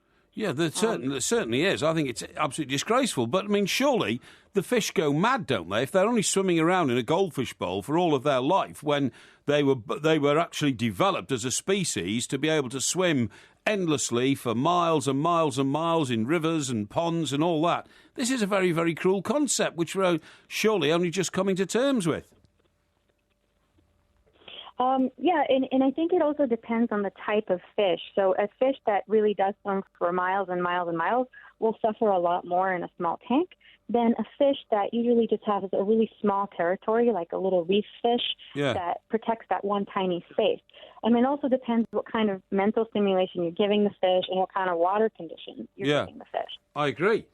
But still, if you're swimming around an aquarium tank, even if you put a few rocks in it and a few, coloured, bits of fauna and all that, a couple of Disney characters, it's still a miserable existence in my view and should be banned. I tend to agree with that. Thank you. It's similar to the difference between Does this study also mean that it's the difference? Sorry, Ilan, I was going to say, does this study also mean that science? I think we have a delay. Sorry. Yeah, I think we do. Yeah, I'll try and not mess that up. Account for it. Yeah, exactly. Does it mean that fish will now be kind of regarded slightly differently by those who study the animal kingdom and the way that sort of different species of animals are more intelligent than others? I mean, are we finding out that fish are actually more intelligent than we thought? Well, there is a recent paper in 2003 that shows, for example, that they can feel pain, and that's something we didn't think about before. But I don't think that very much has changed after we discovered this, because I think the incentives are usually about making money. We don't hurt fish because we hate fish.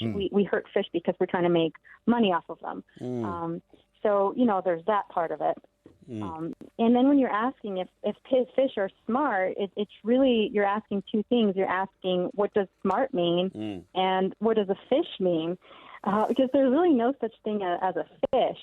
The things that we call fish, there's certain groups that are very different from each other. It would be as if you said that mammals and birds and reptiles are all in one group. Right. So a goldfish and a shark, they're both fish, but they're as different as like a rabbit or a turtle. Sure. No, I think that's so right. We live on land, and It's fascinating and we look stuff. at things that are in the and we look at things in the water, and you say, okay, you're a wiggly thing with a lot of legs, and you're a snail, and you're a turtle.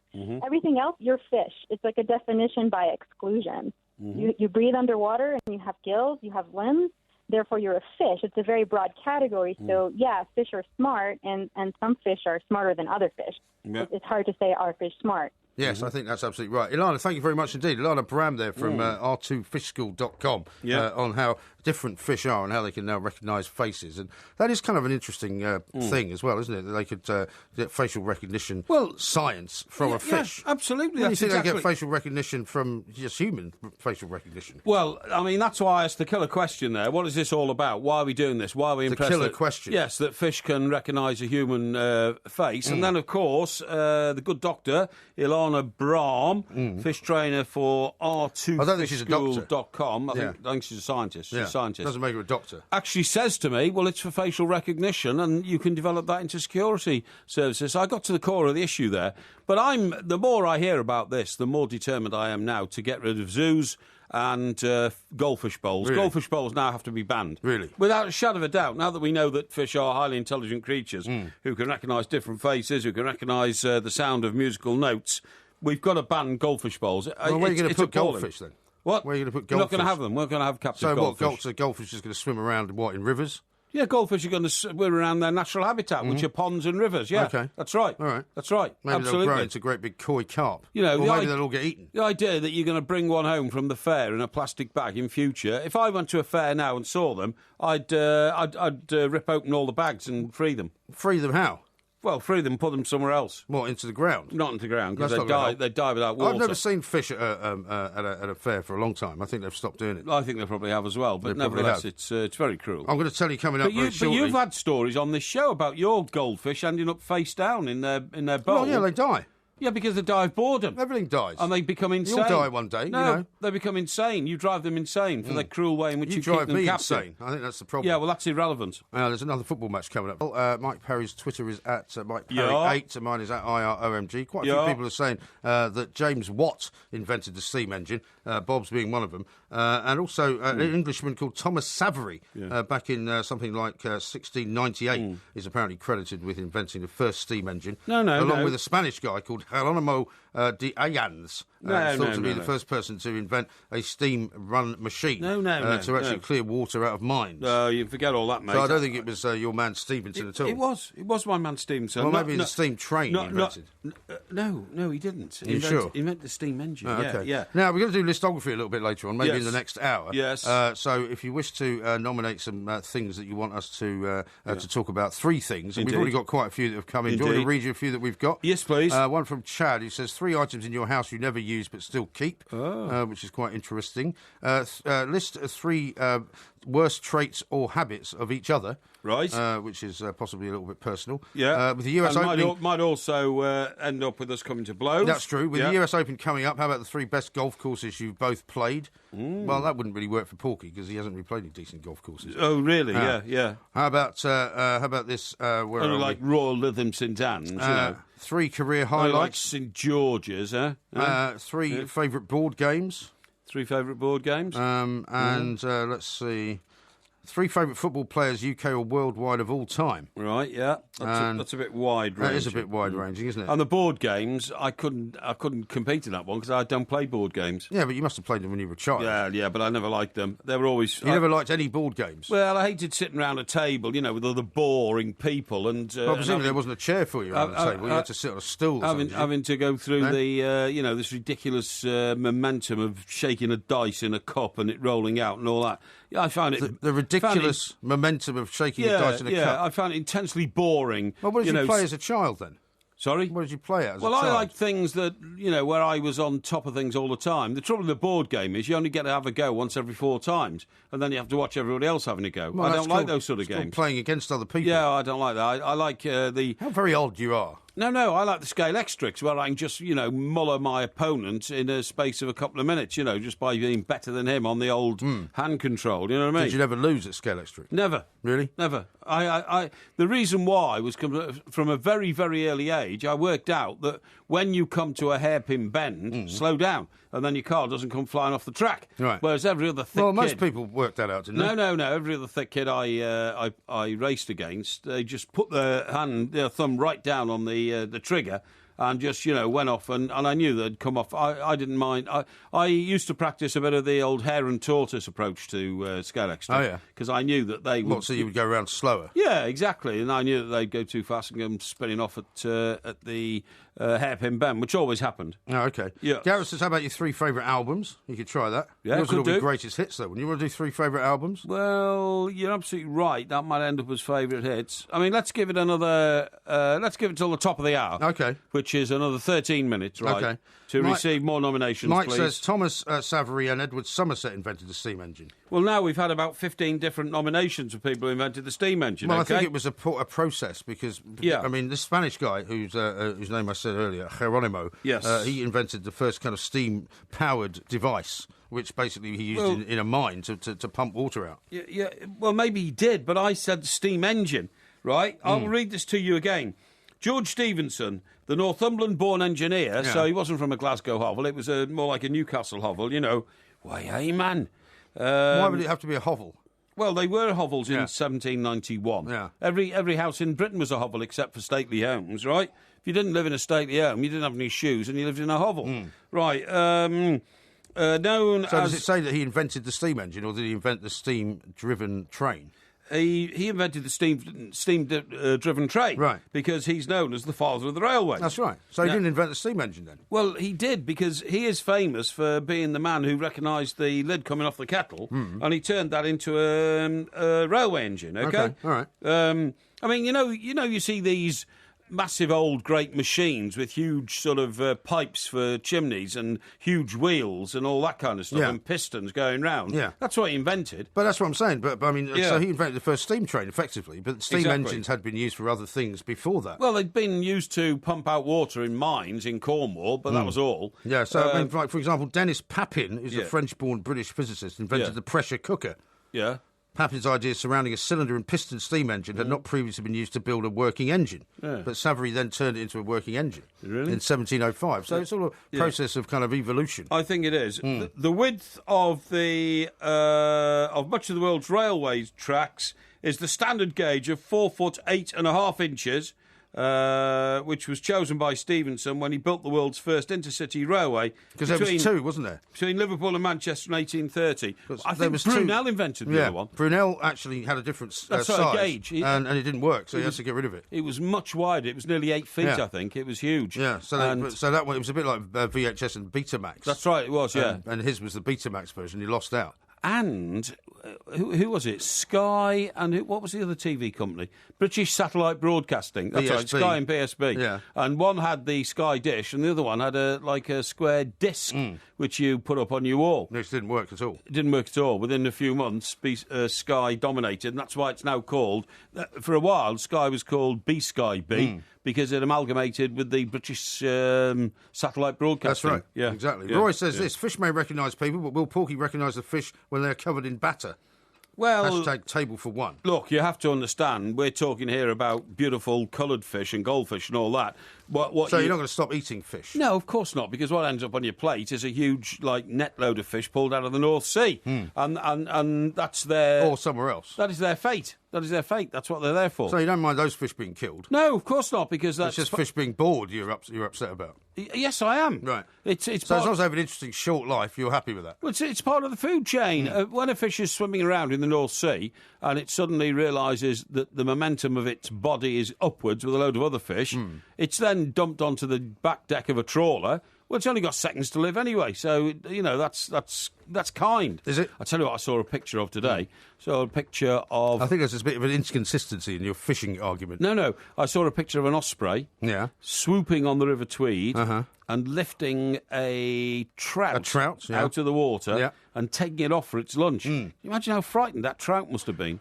Probably terrified. I was going to say. But that's the problem with putting fish back into their natural, what you call their natural environment. You put goldfish back into rivers, and they become slightly bigger. They might become sort of, like those larger koi carp that you were talking about. And then they'll get carried off by an osprey. Well, they might be happier in a goldfish bowl. No, it's part of the food chain. They'd rather take their chances in the wild and real world than... Well, you can't ask them, can you? Swim around in a goldfish bowl all the time. Well, you can't ask them that. Well, we're starting to learn an awful lot about fish, so one of these days I bet you we will be able to find out exactly what sort of environment they want to grow up in. Perhaps you could interview one. I'm certain of it. Porky interviews a fish. That would be ridiculous, but I'm telling you, science will let you take indicators from these animals as to how they want their lives to be led and what does them in, you know? Now, have you had, how you were having problems with hackery a few months back? Hackery? Hackery, yeah, your email account getting hacked and all that sort of thing. Did you get that all fixed up? Did you get it sorted out, is what I'm saying? I don't know why, but this thing called Avasti comes up all the time on your screen. It says subscribe now, Avasti. What is that? I don't know. It's some sort of protection company that says if you pay us $34 or something, we'll make sure that nobody puts a virus in your machine and all that kind of stuff. Right. Well, it's like a pop-up advert. Yeah. Do you not have one of those? I don't have one of those. Well, no. how come is that then? Why have they picked on me? Well, partly because you've got a PC. Maybe because you know that. Maybe have you bought an antivirus, piece of software recently? Well, I thought I'd pay them for it. I got my credit card and filled a few numbers in and all that. Seemed online? to go away. Yeah, online. Did you? Yeah. But it's come back. Well, maybe they've gone. Maybe your details have gone around the world, and people are now figuring they could actually get money out of you. Trying to milk me. Yeah, it could be. Well, I mean, which one did you get? Is that the one you got? Avast, it's called. Yeah. Yeah. Is that the one you got? Yeah, I think so. Yeah. Right. Well, they must be asking you to pay for probably a more sort of strong version of it or something. I That's don't know. probably what they're doing. I'm not sure. I'll have to read it properly and find out what's going on. And it's just coming up on your laptop. Yes, it is, yes. Oh, okay. Yes. Well, I was going to tell you about a phone call I got today. Oh, really? But I haven't got time at the Who moment. from? Well, that's about hacking. I'm going to tell you about Oh, really? it very shortly. That's very odd. This is Talk Sport.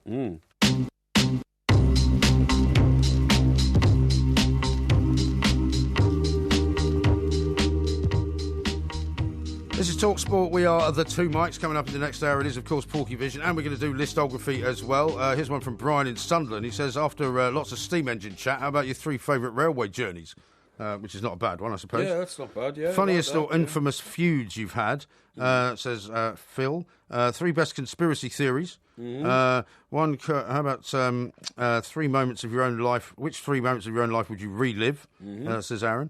And a few more coming in. The 3 oldest things you own. That's quite good. 3 oldest things you own. Yeah, that could be good. Yeah, could be. Should we think about that one? Sure. I was going to tell you about this phone call. My phone rang at home, which very rarely does, because my landline... Mobile phone? No, my landline phone. Oh, your landline? Because very few people actually have that number. I didn't even know you had a landline. Yeah, well, I don't give it to you, because nobody ring me. No, well, you haven't I got don't give mine. it to anyone. No, I don't Because either. I just don't use it. I mean, I basically use it to ring my mother from time to time. I was going to say, why have you got one anyway? Well, because really you had to have a landline to get broadband. Yeah, well, I mean, that's absolutely I think true, it's yeah. becoming now to a point where you can now get broadband without actually having a landline. Okay, go on, yeah. But yeah, I don't really use it for anything. Right. And normally if it rings, it's either somebody's got hold of it from one of these PPI scenarios, and then I just report them to Ofcom and they stop ringing for a while. Yeah. But it was this this voice from India came on, claims to be from my broadband operator, supplier, and saying things like, Mr.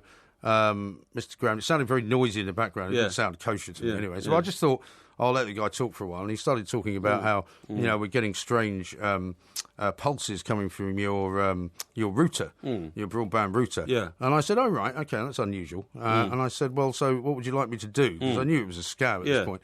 He said, well, what I'd like you to do is to get your laptop and open up your laptop and switch it on, and I'll be able to talk you through how to fix this particular problem. But obviously what they then want to do is somehow access, your laptop while you've got it on. That's right, yeah. And somehow, because this happened to me once before where they didn't do it live, but they somehow rerouted everything that I was searching for. Right. So I gave it about sort of 15, 20 seconds. Yes. And I just sort of let him have it, really. Yeah. And told him that I was not going to do it. No, I said, I know exactly. that you've hacked my phone number from a list that you've stolen from a broadband company. Yeah. So get lost. Yeah. In fact, I said in slightly different terms. Yeah. And he put the phone down. Well, the last one I got of that... So it's still going on. Last one I got of that was a young lady, and you don't like to be sharp, these young ladies. It's their job, and somebody's paying them £7 Well, not an if hour they're criminals, you can be sharp with Well, them. no. She was like, just a young lady with a northern accent like this, She said, oh, hello, is that Mr. Parry? I said, yes. She says, oh, Mr. Parry, we've identified you as a person who could possibly have been overcharged for your guarantee on, domestic purchases that you've made over the last 2 years. And What, on your credit card, you mean? She didn't say anything. Right. On domestic purchases over the last 2 years. I said, oh, really? I said, well, I'm not really bothered about that, thank you. Oh, let me tell you, if you pursue this, I might be able to get you a refund of £2,000. Okay. And I said... Well, who was she representing then? Well, we hadn't got round to that yet. Seriously, I could get you a refund of £2,000. And I said, I'm sorry, love. I said, but I don't need £2,000. What? I said, I don't care about £2,000. Hey? This kind of, I said, I don't want £2,000. Right. Don't bother me. But they're very persistent, though. No, she went then. She put the phone down. She realised that she was dealing with a top person. Oh, is that right? And decided to... well, that doesn't sound like a criminal enterprise. to That give just up. sounds like one of these, law firms or one of these, Well, I don't know what it PPI was. type I don't know what it was. Honestly, you get these weird calls all the time. Just don't respond to them. I see now... You get weird calls all the time. Well, like how often? Oh, well, I don't know. I get about once a week, I suppose, Really? or something like that. Yeah. But I noticed now that PPI, in a quite straightforward advert, are putting out, the government could be about to introduce a deadline for your PPI refunds. But that's another one of these operators that just wants more of your money. Exactly, of course they do, yeah, because, I better rush to the PPI advert now and get me PPI refund. But people do fall for it, though, that's the problem. Yeah, so I suppose they do. Who are not as smart as the average bear. Yeah, well, obviously. I am, because I've never responded to it. Fortunately, you haven't, no. There will be a podcast coming out a little bit later on. A couple of people have got some advice for you, Mr. Parry, on your computer problem. Yes. Jeff says use Windows Defender on your PC and it's free. Oh, yeah. Avast is not very good. It took an age to get rid of it. Oh. Another guy says it crashed his computer. Yeah. So why did you choose that one? I didn't. It just suddenly popped up. I didn't really? choose it at all. Oh, I don't know okay. how to get rid of it either. That guy said it crashed his computer. I had a problem with mine. I had to get one of the experts here from TalkSport in to sort it out. Yeah. Because you try and pay the thing and you think, I'll just get rid of it. It's $34 on your credit card. Yeah. I'll just pay it, just get rid of it. But then... You get hooked into this kind of nightmare scenario, don't you, where you think you just can't get out of this particular maelstrom. This complicated payment method then, involves making decisions and choices, and you hit the wrong button, and all of a sudden, it's all gone, I agree. Yeah. You're right about the landline. When I was told I needed one, which I never used down in Gosport, never ever use it, but I was told, well, if you ever want to, call up a live fight... Yeah. You need the landline to do it. It has to come down the landline. Right. I mean, that might have been the case 8 years ago. That may have changed. Well, this is one from Alan in Streatham. He says, that's a poppycock, Mr. Graham. The days when the phone line was needed for broadband ended about 6 years ago, which I'm sure is right. Yeah. But when I was getting it at the time, that was longer ago than 6 years. That's right. He says, I have a broadband speed of 60 mbs, and I have no phone line. It works by the cable box, and the HTML cable plugs straight into the network box. This, as I said, all changed about 6 years ago. Well, that's fine if you've got cable, and if you've got Sky or something like that. Yes, that's right. But if you haven't got that, you may still need a landline. No, well, I've got that, and I've got the cable into the building, obviously, because there isn't a satellite. Well, there's one satellite on the roof. As long as it hasn't been flooded out by the massive rainfall. Absolutely. Now, listen, have you ever thought about losing a bit of weight? I do occasionally think about it, Yeah, so do I. But I've decided that it may not always be a good idea. I've only once ever gone on a diet. I went on a diet once in New York. Yeah. And because I was getting a bit too heavy, yes. And I thought to myself, and it was actually my then girlfriend who became my wife who said, "Well, they'll go on a diet together, 1,500 calories a day." Yeah. Then I went to Costello's and worked out that I think that counted for about 3 vodka and grapefruit juices. Exactly, yeah. So I basically drank and didn't eat for about a month. Yeah, good man. And did you lose any weight? I think I lost a bit, but not very much. Was that ahead of your wedding or something? Yeah, it was before that. Oh, was it? Okay, It was before that. Because what I was going to say is, I looked at a study of, dieting, what it can do to you. Have you noticed that people who've been, very heavy for a long time, they have nice full faces, and I describe your face as a full face. A full face. Yeah.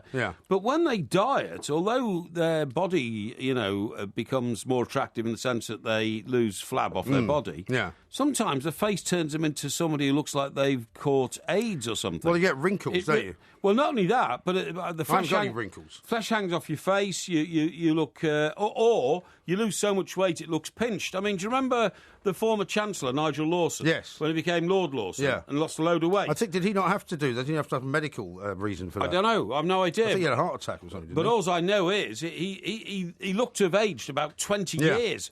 And it's the same with a lot of people. I was looking through a lot of celebrity pictures of people who lose weight, even people like Posh Spice, when she goes on a diet and loses weight. They look dreadful. She's never really been overweight, has she? Well, no, but she still has this image in her head of, I need to lose more weight and all that kind of stuff. And some people who, for some unknown reason, keep themselves stick thin, like Mick Jagger, I think his face looks dreadful. I think it looks like the skin's taut over his bones. Well, he should do, because he's still a mass Rogeriser and he wants to look attractive to other women. I don't think he needs to worry about how he looks, otherwise he'd have forgotten about that a long time ago. Yeah, you're absolutely right. I'm Mick Jagger, you fancy a bit of horizontal refreshment, baby. And that would be it, wouldn't it, really? I don't think they would care, to be honest. I think you're right. that way inclined. I think you're right. But I do think that, he's always been very thin. He's just one of those guys that's always been very skinny. Yeah, he has, yeah. Well, so is the other guy who's just had the twins, Ronnie Wood. Yeah. Right? Is it Ronnie Wood? Ronnie Wood, yeah. Is it Ronnie Wood? Yeah. He's very skinny. And a lot of these pop stars, used to take a lot of drugs. When I'm not suggesting Ronnie Wood is one, used to take a lot of drugs. I think he would admit that he has been in their youth. The past. They're very, very thin now, and it's all down to drug abuse when they were younger. The amount of drugs they took. One guy came in here from a very famous '60s group to plug a a new album he made of a new range of songs that he'd written, different to the things he was famous for. Yeah. And I couldn't believe how thin he was when he came. I mean, he's stick thin, honestly. About 6'2", 6'3", stick thin. And, somebody said to me afterwards, well, these guys were pumping their bodies so full of drugs in the 60s that they didn't eat for years. They didn't eat for years. They're now permanently thin, or permanently So is this your emaciated. excuse for not going to diet? You're supposed to lose some weight, though, aren't you, after Mr. Banner's advice? The doctor has warned me that I need to. But, I've taken a much, much more responsible approach to life now. Have you? Virtually no alcohol. Virtually no alcohol. Fresh fruit all the time. Fresh fruit? Yeah, fresh fruit. Really? Did you get fresh fruit today? Yes. What did you have? Blackberries. Blackberries? Blackberries. I didn't know they were in season. Sorry, they weren't blackberries. They're blueberries. Blueberries, yeah. I had some blueberries today. Yeah, blueberries. They're nice blueberries. Yeah, blueberries. How'd you eat them? With yoghurt. Yoghurt? Yes. Wow. Blueberries, pineapple chunks. Yeah, out of a tin, right? They come out of a tin, Yeah. but there's nothing wrong with that. Why didn't you just get a pineapple? Satsumas. Yeah. Well, I'm not going to cut up a pineapple. Why You not? waste so much of it. No, you don't. Ridiculous. Yeah, but if you get them out of a tin, then Yeah. it's got loads of added sugar in it. No, hasn't it? It's very nice. It has, because they come in that sort of syrupy stuff. Yeah, but you drain that off. Satsumas. No. I had a load of satsumas Fresh today. satsumas? Fresh satsumas from Morrison's. Weren't you supposed to be showing us how you could peel one of those without actually breaking the skin? Well, in some way. No, you do break the skin, but you can But peel only it in one one place. Peel it in one, Yeah. yeah, it's easy. Are It's you easy. going to ever show us that on so we can film it for too I much think TV? I've done it, I think when you and I worked together a couple of No, I years think ago, so. I'm sure I did it. Really? I'm sure it's on Well, film we need to somewhere. shoot it again, But I because we've will, got a I video will do of it it. again, yeah. No, the point about the weight loss is you will find that skin hangs off your face and all that kind of stuff. And some people simply don't look good thinner. I'm trying to think of somebody else who was famous who went terribly thin and lost a load of weight and they looked dreadful. But certainly Nigel Lawson's the one I always think of. Yeah, sure. Peru have just scored against Ecuador. Oh, really? It's now 1-0 to Peru. It's in the Copa America, 5 minutes gone. Right, now we're going to see some Peruvian fans. They might show some fans. Do you not remember that we reckoned that the Peruvian fans were very attractive race of they were people? nominated. There was the Paraguayans that you liked first. That's right. And then you moved on to the Peruvians. That's so I'm right. sure if you keep your eyes peeled, you might see some of it. Yeah, absolutely, yeah. Craig says this: if Porky put his credit card details into a pop-up, he's not as smart as the dopiest bear. I didn't put my credit card details into anything. I thought you said you paid for the the protection for your PC with a credit card. Yeah, I did, yeah, in some way. But I can't remember how I paid for it. It was years ago. It was 3 years ago. Now, was it? Now the contract's run out. Now you pay for it again. You know what I mean? Oh, okay. Yeah. Unfortunate that. Now, should we decide on the listography? Because we could do that Yes. coming up very, very shortly. Yes, okay. Did you like the idea of the railway journeys? Best 3 wonders of the world is another one from Phil. I thought it was going to be the 3 oldest things that you've got. 3 oldest things. You want to do that? Do you want to do that? Do you want to do that? Yeah, I think so. Okay, that's a good idea. We'll do that. Okay. Tim says, I need a laugh. Can you get Porky to do his Martin O'Neill impression, please? My team were magnificent. The way the boys applied themselves to the job were simply beyond belief. And I've got a new contract from the Football Association of Ireland to give me and Roy 3 more years. No, I see you were still having rubbish. a go. You were still having a go. Mr. Brazil picked you up yesterday morning on the Sports Breakfast, I heard, when you were doing your paper review. Yes, that's right. And he said, why are you picking on Martin O'Neill? Which is what I said. Yeah, I wasn't picking on Martin O'Neill. I think Al was not that happy with the settlement reached by Dr. Cavero. Oh, really? What's her name? Canero? Canero, yeah. Really? He wasn't happy. Really? Okay. Wasn't happy, Well, we'll yeah. talk more about that coming Yeah, up. We're yeah, going to do yeah. listography. We've got the Porkyvision special coming up as well. Yes. This is TalkSport. The Two Mics, simulcast across the UK on Talk Sport and Talk Radio.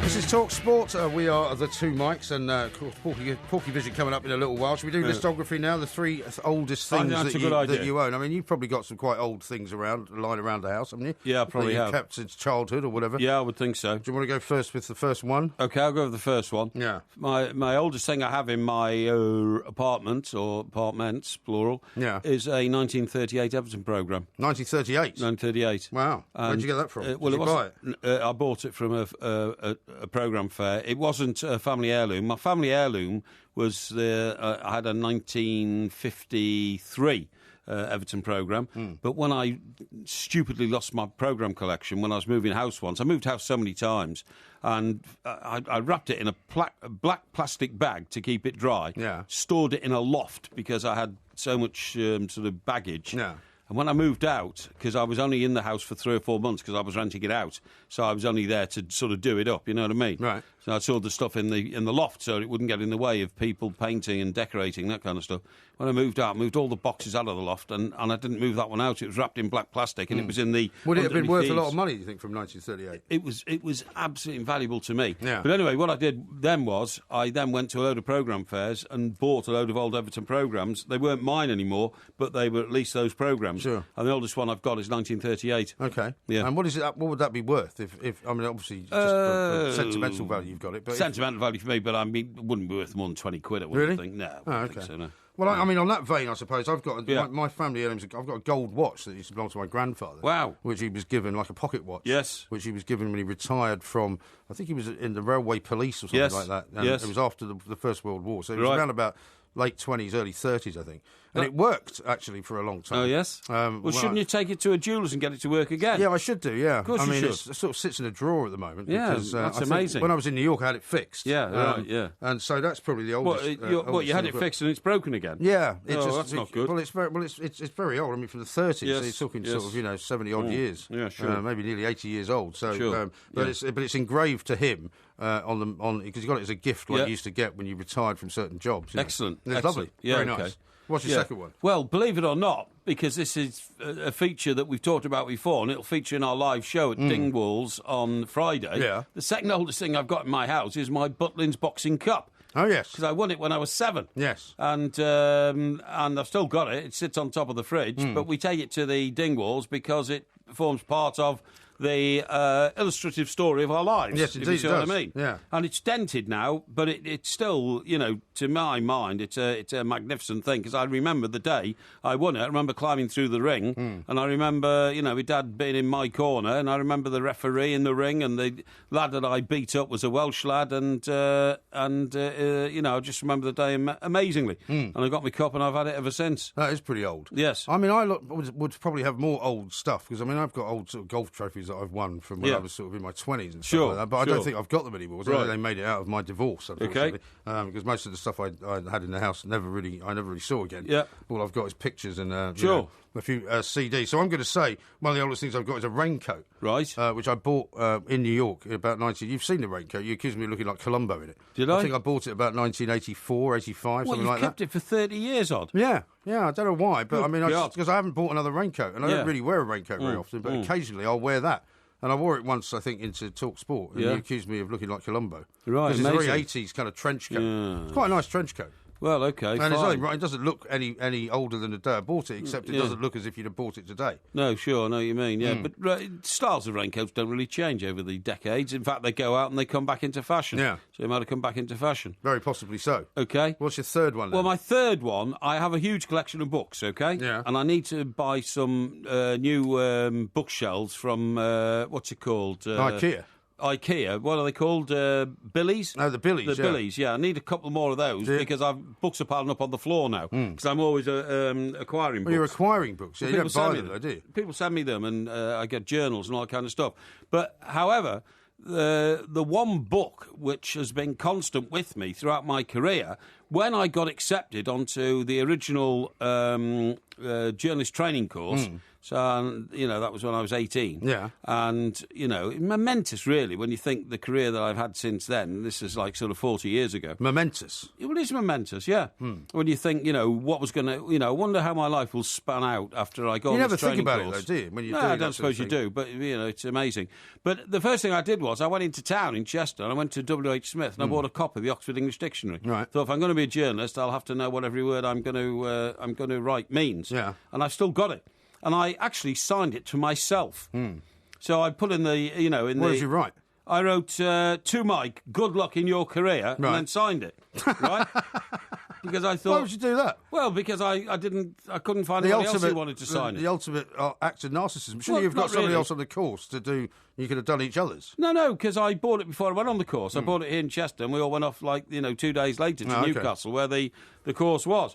But I've still got that, and in fact, it's fairly useless these days because there's words now that I need to know which aren't in it. So, for instance, I've got a much bigger, huge Oxford English dictionary. Yes. I think it's Oxford, but it's about twice the size, which sits in my bookcase. But this one sits on the... Do you ever use a dictionary, though? I mean, you don't Yes, really I do. No, I do. I do, definitely. This one sits on top of the microwave in the kitchen at my breakfast table, so that when I'm reading the papers in the morning or any time of do you day... still come across words that you're not sure about? Well, I come across words that I want to know if I can interpret them a certain way. Right. And I think that's an interesting word. Could I, used a word the other night, and I knew what it meant, but I wanted to see how many different words are in it. It was called pejorative. No, pejorative. Yeah. Pejorative. That's right. Yeah, and I thought, hang on, can I reinterpret this? Pejorative means disabling or whatever. You know what I mean? And or declassifying something or something like that. And I'd look at that the other day. And the interesting thing is, my original dictionary I bought all those years ago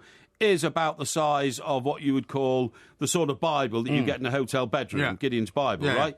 The new one I've got is 3 times that size. Yeah. It's big enough to put on a coffee table. And I found the better explanation in the bigger one. Oh, okay. Yeah. So that's pretty old. Yeah. I started off with 3 things which I was going to mention. I was going to mention my father's painting, right, which he gave me back I've in the 80s. got one of those as well. Which is about to... But I've actually worked out there's something older than that because he bought myself and my sister the first copy when it came out of Sgt. Pepper. So I've still got that vinyl album of Sgt. Pepper's Lonely Hearts Club Band. Yeah, well, that's pretty impressive. Which I can still play because it hasn't been ruined. Yeah. So I guess that would have come out in about, 67, was it? 68? Well, funny enough, you should say that. That would be that time. I threw all my LPs out when I got enraged about having to go back to America in the 90s. And this is I think this is the oldest one I've got. Yeah, but I've got some singles much older than that. I've got Beatles singles going back to... Would you say 67? The first one was about 65, 66. Yeah, exactly. Definitely. So those are probably the 3 oldest things I've got. Yeah. Which is quite interesting. No, the other thing I was going to say, of course, was my car. Yeah. But that's only 16 years old. It's only 16 years old, yeah. But, I mean, funny enough, if I'd have kept my original Jag, which I did for a couple of years... That was registered in 97. Right. So that would have been nearly 20 years old, okay? Yeah. But the problem is, when you keep a Jag like that, the tyres go down on it if you don't, And also everything you have to do to it becomes incredibly expensive. Well, no, I don't mind the expense because I wanted to turn into a classic car in my ownership, but... The point is, if you don't turn the engine over for 6 weeks, the battery goes flat. Yeah. So it's a nuisance. It's just the only way... you have to insure it. You have to insure it, indeed. The only way you can keep a vehicle like that is you actually keep it in a specialist location where people look after classic cars. Yeah. And they run them twice a week and all that kind of stuff, Right. But then you have to pay for that as well. Well, not only you have to pay for it, but the nearest one was 10 miles away. So I thought, I don't want to trail over there every couple of weeks just have a look at it. No, exactly. So exactly so right. There we are. I've got a text here from somebody who wants to tell a story about being scammed. Right. So I was selling my old car in Gumtree about 3 weeks ago. I got a text from someone saying he was interested in my car for his son. He said he worked at sea. So I sent him an email, the price of the car, he agreed the price. He said he wanted to get the car shipped to his house in the UK, but the shipping agent only accepted money from Western Union. Hang on, where's this coming from? He doesn't say. So it's outside of the UK? Well, I presume that this guy... Why would you ship a car, second-hand car, to somewhere else? Just go to where the location of the home is and buy a car there. Yeah, I don't know. He says, if I go... This is from Tim, actually. He says, if I gave him my PayPal, he would pay in the £350 for me. And then he sent what looked like a PayPal email saying that they were holding his money until I paid to their headquarters in China. So I contacted Western Union and PayPal, and both agreed that this was a scam and PayPal would not hold money for anyone. Right. Lucky for me. So, I mean, it's one of these things. If you sell stuff online, it happens you all have the to be time. very careful. That's why I don't really sell anything online. No, Buy anything online. Have you ever sold anything on eBay? No. No, I've never bought anything on eBay. No, have I. I wouldn't even know how to access eBay, to be honest. You can buy the DVD, our DVD, online, of course. And Yes, you of can course buy you can. anything online, but what I'm talking about is individual sort of... Yeah, but that's not eBay. On eBay, you're getting second-hand stuff, aren't That's you, right, normally? I've got... like you just said, a 1967 Sgt. Pepper's original. Yeah, it's on eBay, £250 at any offers and all that kind of stuff. You know what I mean? I've never fancied having to package it all up and send it off. Neither have I. Yeah. And also, I think you're opening yourself up there to so much activity on the computer, you could get scammed easily. You could. Easily, in my view. If you turn your computer... And your computer may not be particularly well protected. No, maybe not. But if you turn your computer into a commercial, form of trading, I think you could find yourself on very dodgy ground indeed. Yes. Right, now, I'll tell you what I want to talk to you about. I want to talk to you now about the fact that you have got... you just mentioned a coat, Yes. right? Just mentioned a coat. A Right. raincoat. Raincoat, yeah. Now then, have you got enough clothes in your wardrobe? Because obviously we are in the sort of middle income bracket where we buy new clothes all the time. I don't buy new clothes all the time, actually. Okay, well, I did buy some new clothes over in America while I was there. Okay. If you don't, do you take any of your old clothes down to charity shops? No. Never? No. Well, don't you think you should? No. There is 2.7... I throw them away. There is £2.7 billion worth of clothes at the back of wardrobes in this country which could fund charities. I'm sure that's true. 2.7. But I mean, whenever I've had an experience with a charity shop Yeah. I tried to give a charity shop a bunch of my albums actually once. Right. And they, one, didn't want them. Yeah. And two, told me that they didn't want me to. I said, well, don't you want me to just, if I bring them to you, can you not just, put them up in your store and everything? I'm not asking you to Did come they and say get they're in not good enough shape or No, something? they just said, well, we've got so many, we don't want any more. Oh, blimey, yeah. And other people I've spoken to have said the same. If you ring up certain charity shops and say, look, I've got this for you, they just say, no, we don't want it. Do you know, the funny thing is, there's a charity shop opposite a boozer I use sometimes on a Sunday at the end of a walk across the North Downs, on the opposite side of the street in the sort of little village, and people just come along and use it as a tip. They just put loads of stuff there. And that's not what they want. It all gets thrown away. Yeah, exactly. It gets thrown away every Monday morning. I mean, if it's been left to the elements outside, we have to throw it away. I mean, with clothes, you can recycle them. There's often, if you go to like the recycling points, wherever they are in your town, they'll have bottle recycling of cardboard. They'll also have clothes. Yeah. So if you want to do that, I think that's a better idea. That's right. But I can't imagine somebody would want an old shirt of mine that I've happened to have kept in my wardrobe for 20 years. I don't wear anymore. They're so choosy now, charity shops. Most of them only sell new stuff. Yeah. But on average, each wardrobe in this country contains 152 items of clothing. 152. Yeah. You got 152 items of clothing? Probably, yeah. So have I. Probably. 57 of them are never worn. Really? Bet you don't buy clothes that you don't wear. Well, as I say, I just bought a new suit, which I'm going to wear on Friday night. Bought a couple of shirts, bought a couple of pairs of trousers. But there's most of the stuff that I don't wear, I think I've thrown away now. Yeah, exactly. I'd have to say. Yeah. Maybe I'll wear the coat as well. Yeah. I must admit, I don't give clothes to charity shops because, like you, I can't imagine having to wear a second-hand suit. Well, especially your size. My size is a very popular size, actually. Nobody get into it. Very popular. Coming up, it's time for Porkyvision.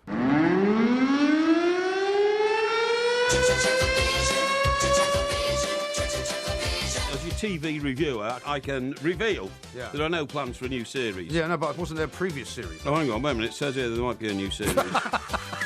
What's your problem? You never get tired of hearing that, really, do you? Yeah, I do. Do you? Yeah, I don't think it's funny. No, I think it's very funny. I don't want to subject our millions of listeners to an unfunny piece of audio. Okay. Yes. Well, that would be tragic, wouldn't it? Now, that music, of course, suggested it is time for Porkyvision. Yep. You did suggest that you might be talking about some of the Rogerisation aspects of Versailles and Peaky Blinders. Well, Versailles collapsed. Forget Versailles. It was on last night, wasn't it? It was. I watched it last night. You know what I found really annoying about it what? is after the show, they've got this ridiculous kind of, let's talk about the show. Oh, have they? Yeah. Yeah, I think they Where have, these actually, people stand about and kind of analyse it. Yeah, that's right. Awful. Rubbish. In the first episode of Versailles, lots of Rogerisation, okay? But that was to just whet your appetite. Second episode of Versailles, which was on last night, none. Really? None at Well, all. none at all? None at all. Rogerisation factor zero. Right. Useless. Was Hopeless. that guy that looks a bit like the man who should not be named still in it? Yeah, he's still in it, but they found, like, for instance, a dead dwarf floating around in the fountain outside Versailles. Was that the same one that had been under that woman's skirt? Yes, that was the same dwarf. Same one? Yeah, same dwarf, Wow. yeah.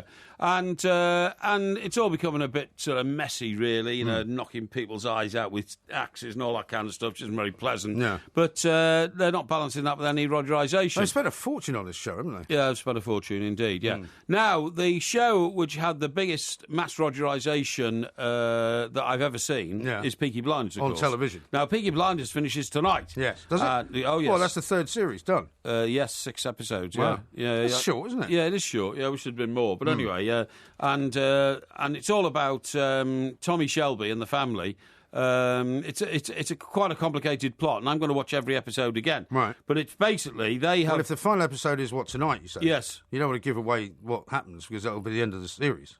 Well, what happens is there's a traitor in the camp, and Tommy's got to find the traitor who is selling the secrets to the Russians. Because what's happening is Winston Churchill has employed the Shelby family to provide arms to the White Russians that we've talked about against the Red Russians, who are the commies. Right.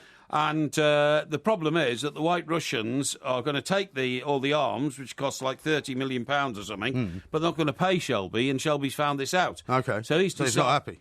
Well, he's decided that they're still going to supply them because the British government want him to, but they are going to break into the Russian vault, which contains like hundreds of millions of pounds worth of wealth and gold, stolen from Russia before the revolution, right. and Fabergé eggs, by the way, and all this kind of stuff. So that's all going on now. Then. To bond with the Russians, to whom they're buying these arms, Russians suddenly invite them to their country home, which is somewhere in the home counties. Okay. And the Shelby car pulls up, and the three men get out, and they walk in, and then they're introduced into this room where literally it is the most explicit orgy ever filmed on television in the history of television. How many people involved? I would say upwards of 40 or 50. Really? Yeah, and the shocking. The graphic physical demonstration of Rogerization is everywhere. Is it? You have men on their knees whose hands extend forward as if they were stretched out to embrace the anatomy of a woman. Yeah.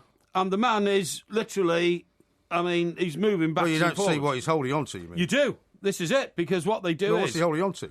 a woman. Oh, right. Yeah, and it's a very graphic simulation. She's on all fours, presumably. It's a very graphic. Eh? Well, I'm just about to say, it's a very graphic depiction of what we used to call in the newspaper business the fromby. Yes. Which is no, I've never called it that. You used to call it that. That's called the from behind. Yeah. You know what I mean? Yes. And that is I would have to say something which you wouldn't have seen on television many years ago. That's you know true. What I mean? Yeah. But it's not just that. Then you've got people running out of the room, screaming naked, and all this kind of stuff. And you've got other people. And does this form quite a long part of the actual well, there's a whole program?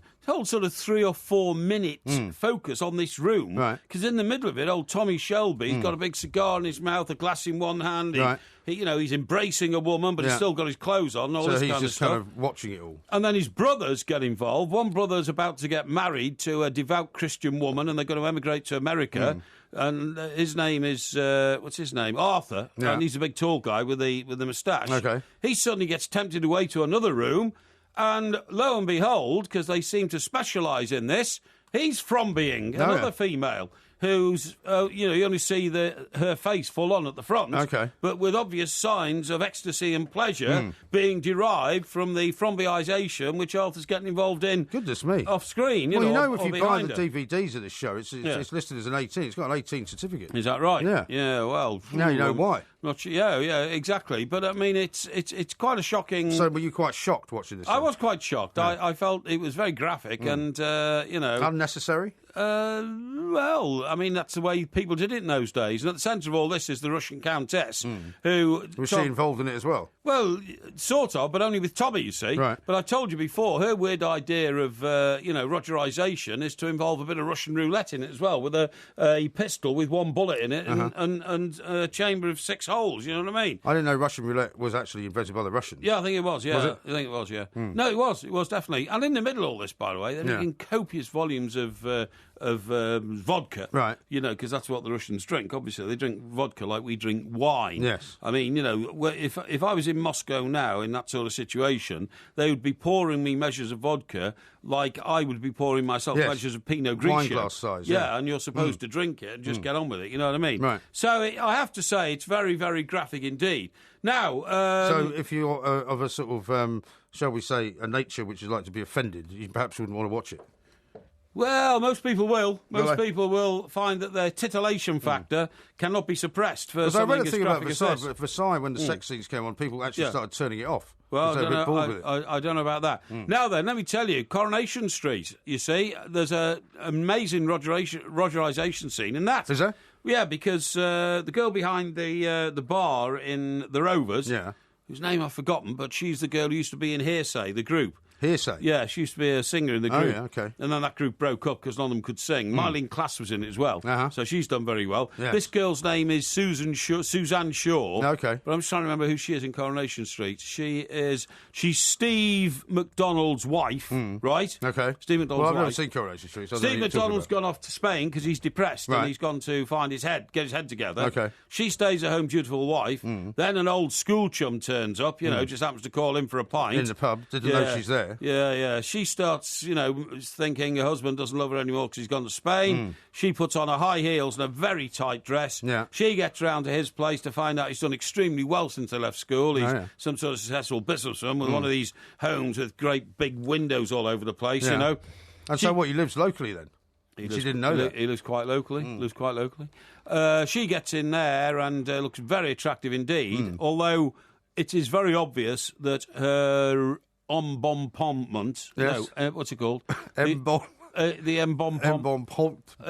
embonpoint is definitely supported by false substances. What, you mean it's been artificially inflated? I believe that to be the case. Really? I don't wish to be rude, but I believe that to be the case. Okay. And but nevertheless very attractive.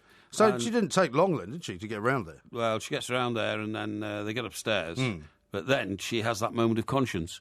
She looks up and sees a picture of this chap with his fiancée. Yeah. Because the thing is, she's a wedding planner. The reason she met him again was because he...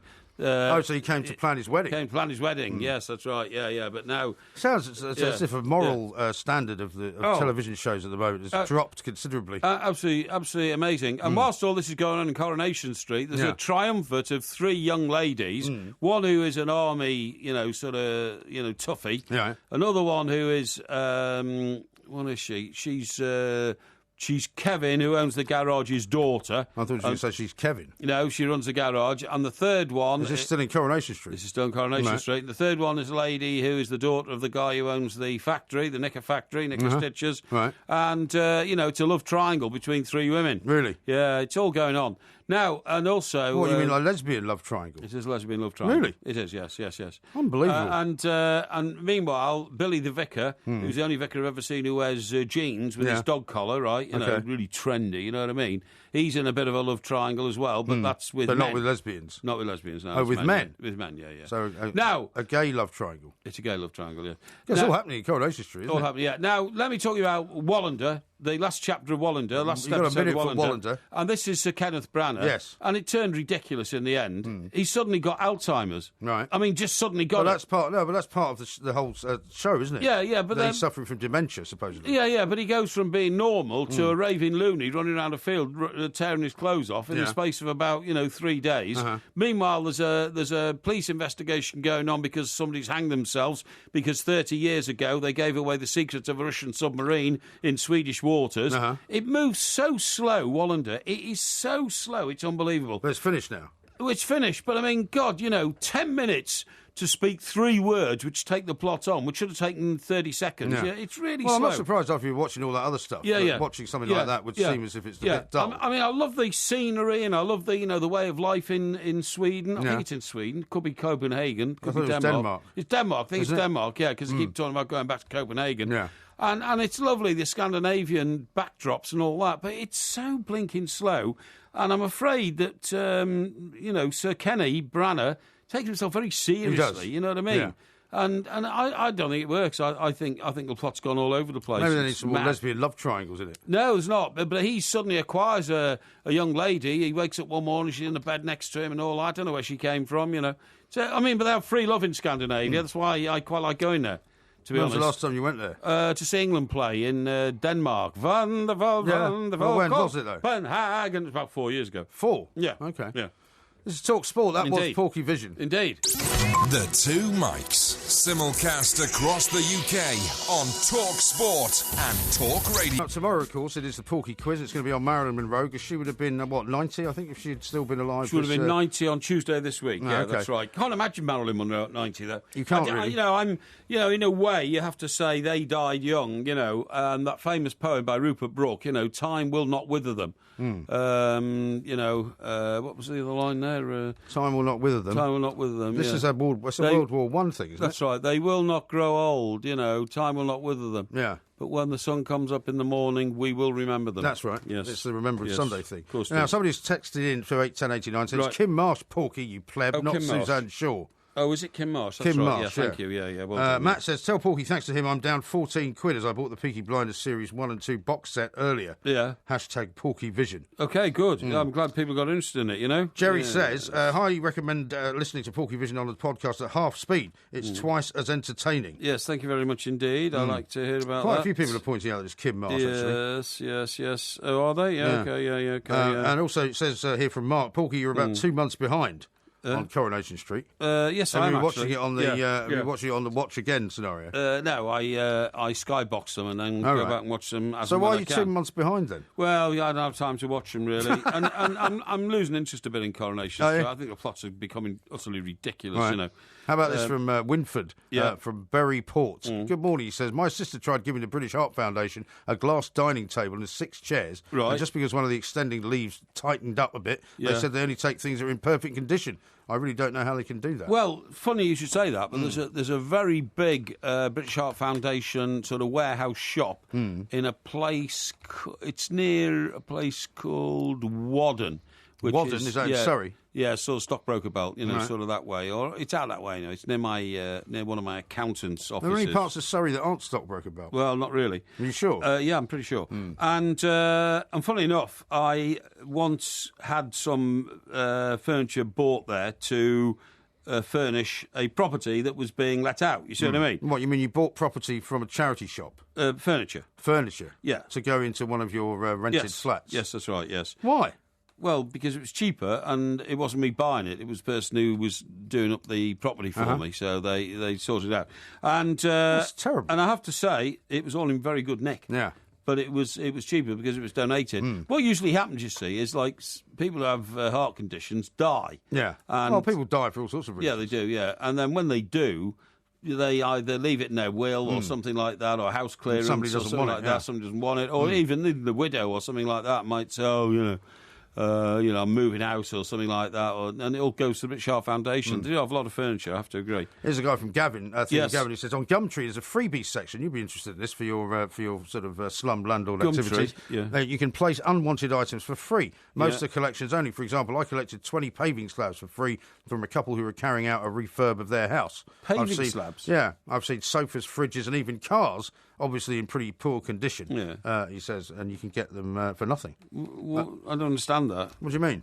Well, it's people who want to give stuff away. Well, just give it away. Well, you can't give it away, though. Yeah. I mean, if you've got something at your house... Sure. I mean, I had this problem. I think we tried to give away a sofa at one point or other to some charity place, and they came to collect it. Yes. And because this kind of ridiculous warning sign that goes on the sofa about whether it's fire... all of that, because that was missing, they wouldn't take it. No, they won't. They won't. Believe me. And that's why, in the end, some people... I mean, I take stuff now. There's a dump that I can take stuff to. Yeah. And if it's sort of something that the guys at the dump think they can resell at the dump, they do.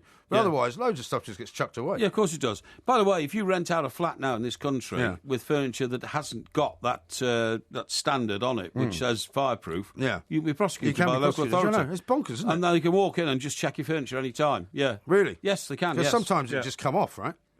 Not you just usually. lose it. Not usually. I mean, I don't know what happened to this one. Not I mean, but usually. the sofa had been moved around a fair bit, so it'd obviously just come off at some point. You can usually tell. And they wouldn't take it. Now, let me tell you this. Yeah. In Britain here, we spend less than half as much time preparing lunch on a working day as our continental neighbours. I think that's probably true. And 1 meal in 10 is a sandwich. Now, it says 1 meal in 10 is a sandwich. I would say, in my case... Yeah, you eat a lot of sandwiches, don't you? Yeah, I would say 4 meals out of 10 are sandwiches. Really? Yeah, I like sandwiches. Yeah. I like them in What baguettes. did you eat? I mean, did you have any dinner today? Well, I see a picture of your culinary magnificence today or something? Today? No, I don't think I did anything today. I thought someone had reprinted one. I thought I didn't see that. No, somebody else sent me one. Oh, they were cooking some Spanish dish from Valencia. I see, okay. It wasn't paella, but they thought they would just share it with me. Right, now, this is where I accord with this report, okay? And this report's come from, a very austere group. Very austere? Yeah. It says the average Briton has a repertoire of only 4 dishes. 4. That's me. That's me. Well, you and I would probably actually even it out, wouldn't it? Because you've got one. You make spag bol. Yeah. Right, and that's about it. That's about the only thing you make, isn't it? Well, at home, I would do frozen fish, like fish fingers. Yeah. I would do But that's not really cooking, is it? Well, it's the nearest I get to it. That's what I'm saying. Time. But in terms of a repertoire of cooking, you cook spaghetti bolognese. That's about it. Spaghetti bolognese, that's it, cooking. Sandwiches. Yeah. So fish fingers or fish, you know what I mean? Like cod fillets. Yeah, but you don't bread it and fry it yourself. No, just put it in the oven. Yeah. Right. Spag bowl, sandwiches, and the only other thing would be, for a morning thing, beans on toast. Yeah. That's it. So in fact, your repertoire is one thing, really. I mean, because I think what they mean is what you cook. Well, no, sometimes at weekends I do cook a roast. I put a joint of fillet in and I cook that. Oh, okay. Yeah. All right, so say you've got 2 then. And then between us... 2's about right. So if I had 6, that would make it 8 between us. That would be 4 each, wouldn't it? Yeah, I suppose. See what I mean? Yeah. In the UK, we spent an average of 15 minutes making lunch, compared with 23 minutes in France and 33 minutes in Spain. Yeah. Time spent cooking in the UK has fallen in 19 of the past 20 years, and that must be, of course, because of convenience. But I'm surprised about that, really, because I thought more people were now into cooking because of all the cookery. I mean, so many cookery shows. I mean, you listen to any sort of mainstream TV station. I mean, Saturday morning on BBC, it's all about cookery. There's about 3 different... There's a cookery channel, I think, now, isn't there? There's a food channel. Yes, there is, yeah. Surely more and more people are actually cooking. Yeah, no, Maybe you're in the minority. Maybe. But anyway, look, it says here, our favourite lunch is by far a sandwich. That's 4 times more popular than soup, which comes in second place. This must be takeaway food, obviously. I made some soup yesterday, actually. Oh, did you? I slightly regretted it, because it was such a hot day. Yes. I then was like, well, I don't really want to eat so much hot soup. But I just had a load of vegetables I wanted to make get rid of, basically. Put it into a blender, did you? No, I didn't. How'd you do it? No, I grated some carrots. Right. Put in some leeks. Yeah. An onion. Yeah. Put a little bit of ham. Yeah. Just to give it a bit of flavour. Yeah. And some tomatoes. You know what you do? Boil it up? Yeah, just cooked it, yeah. Yeah, that's all you do. Interesting. You don't have to blend it. Do you, take the skin off the tomatoes? Off the tomatoes?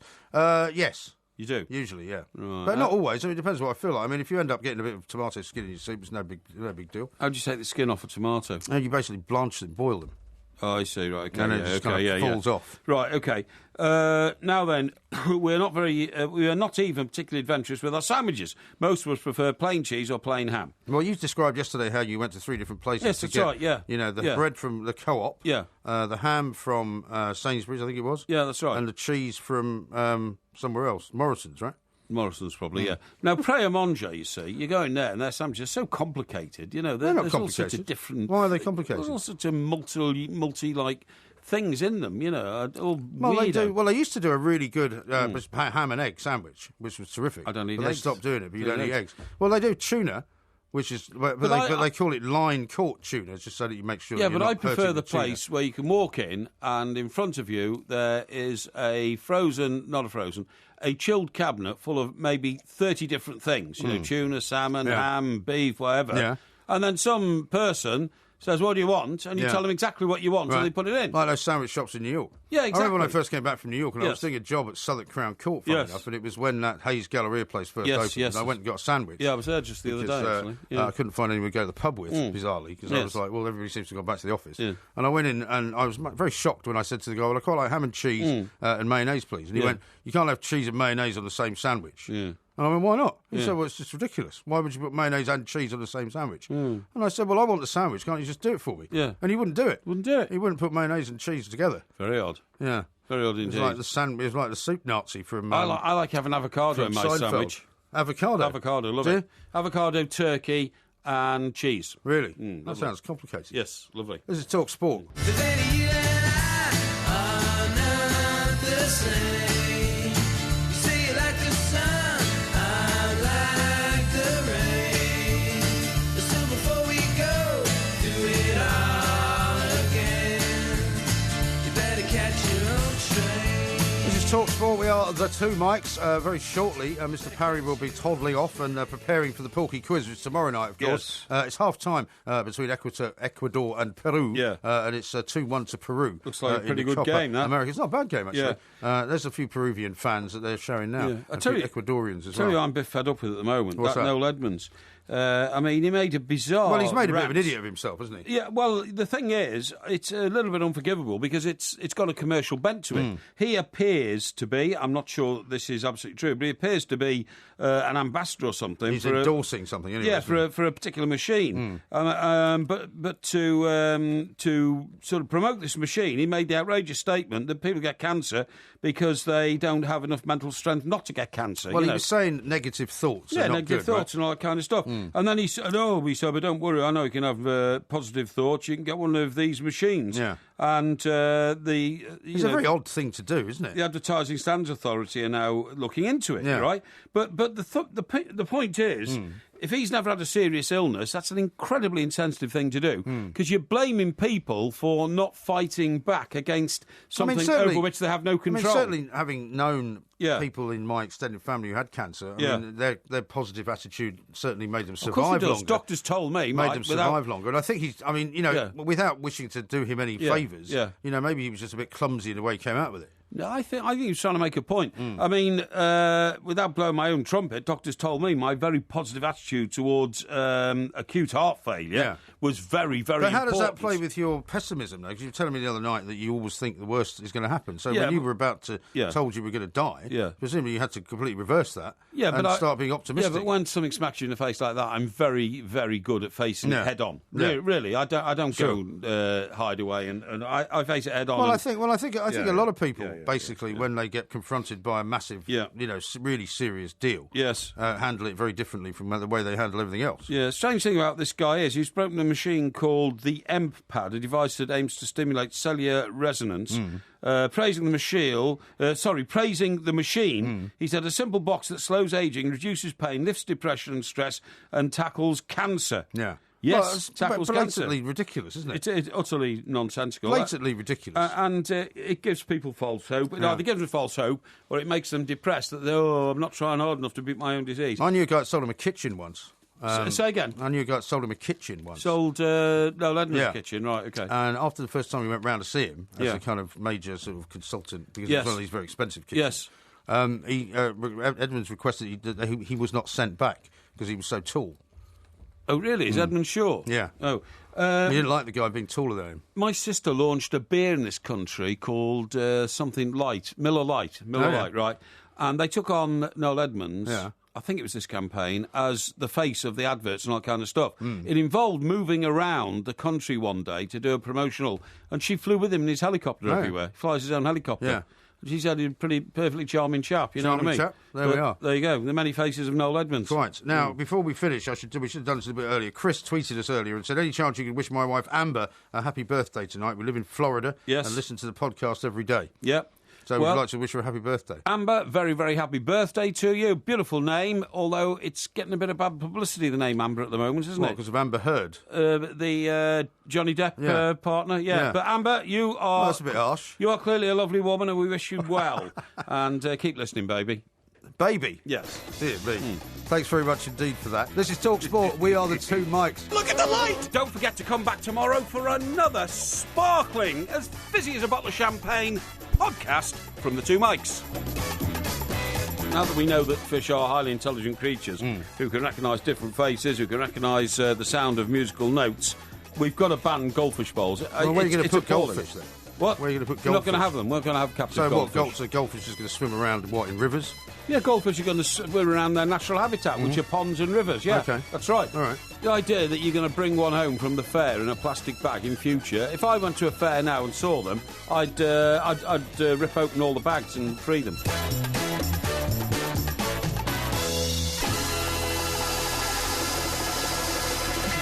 I took all my clothes off except my pants. Right. And then I clothed myself in black bin liner bags. If you love the Two Mikes podcast, you'll love the live show. Weekday overnights from 1am on DAB Digital Radio and 1089 and 1053 AM and via the TalkSport app.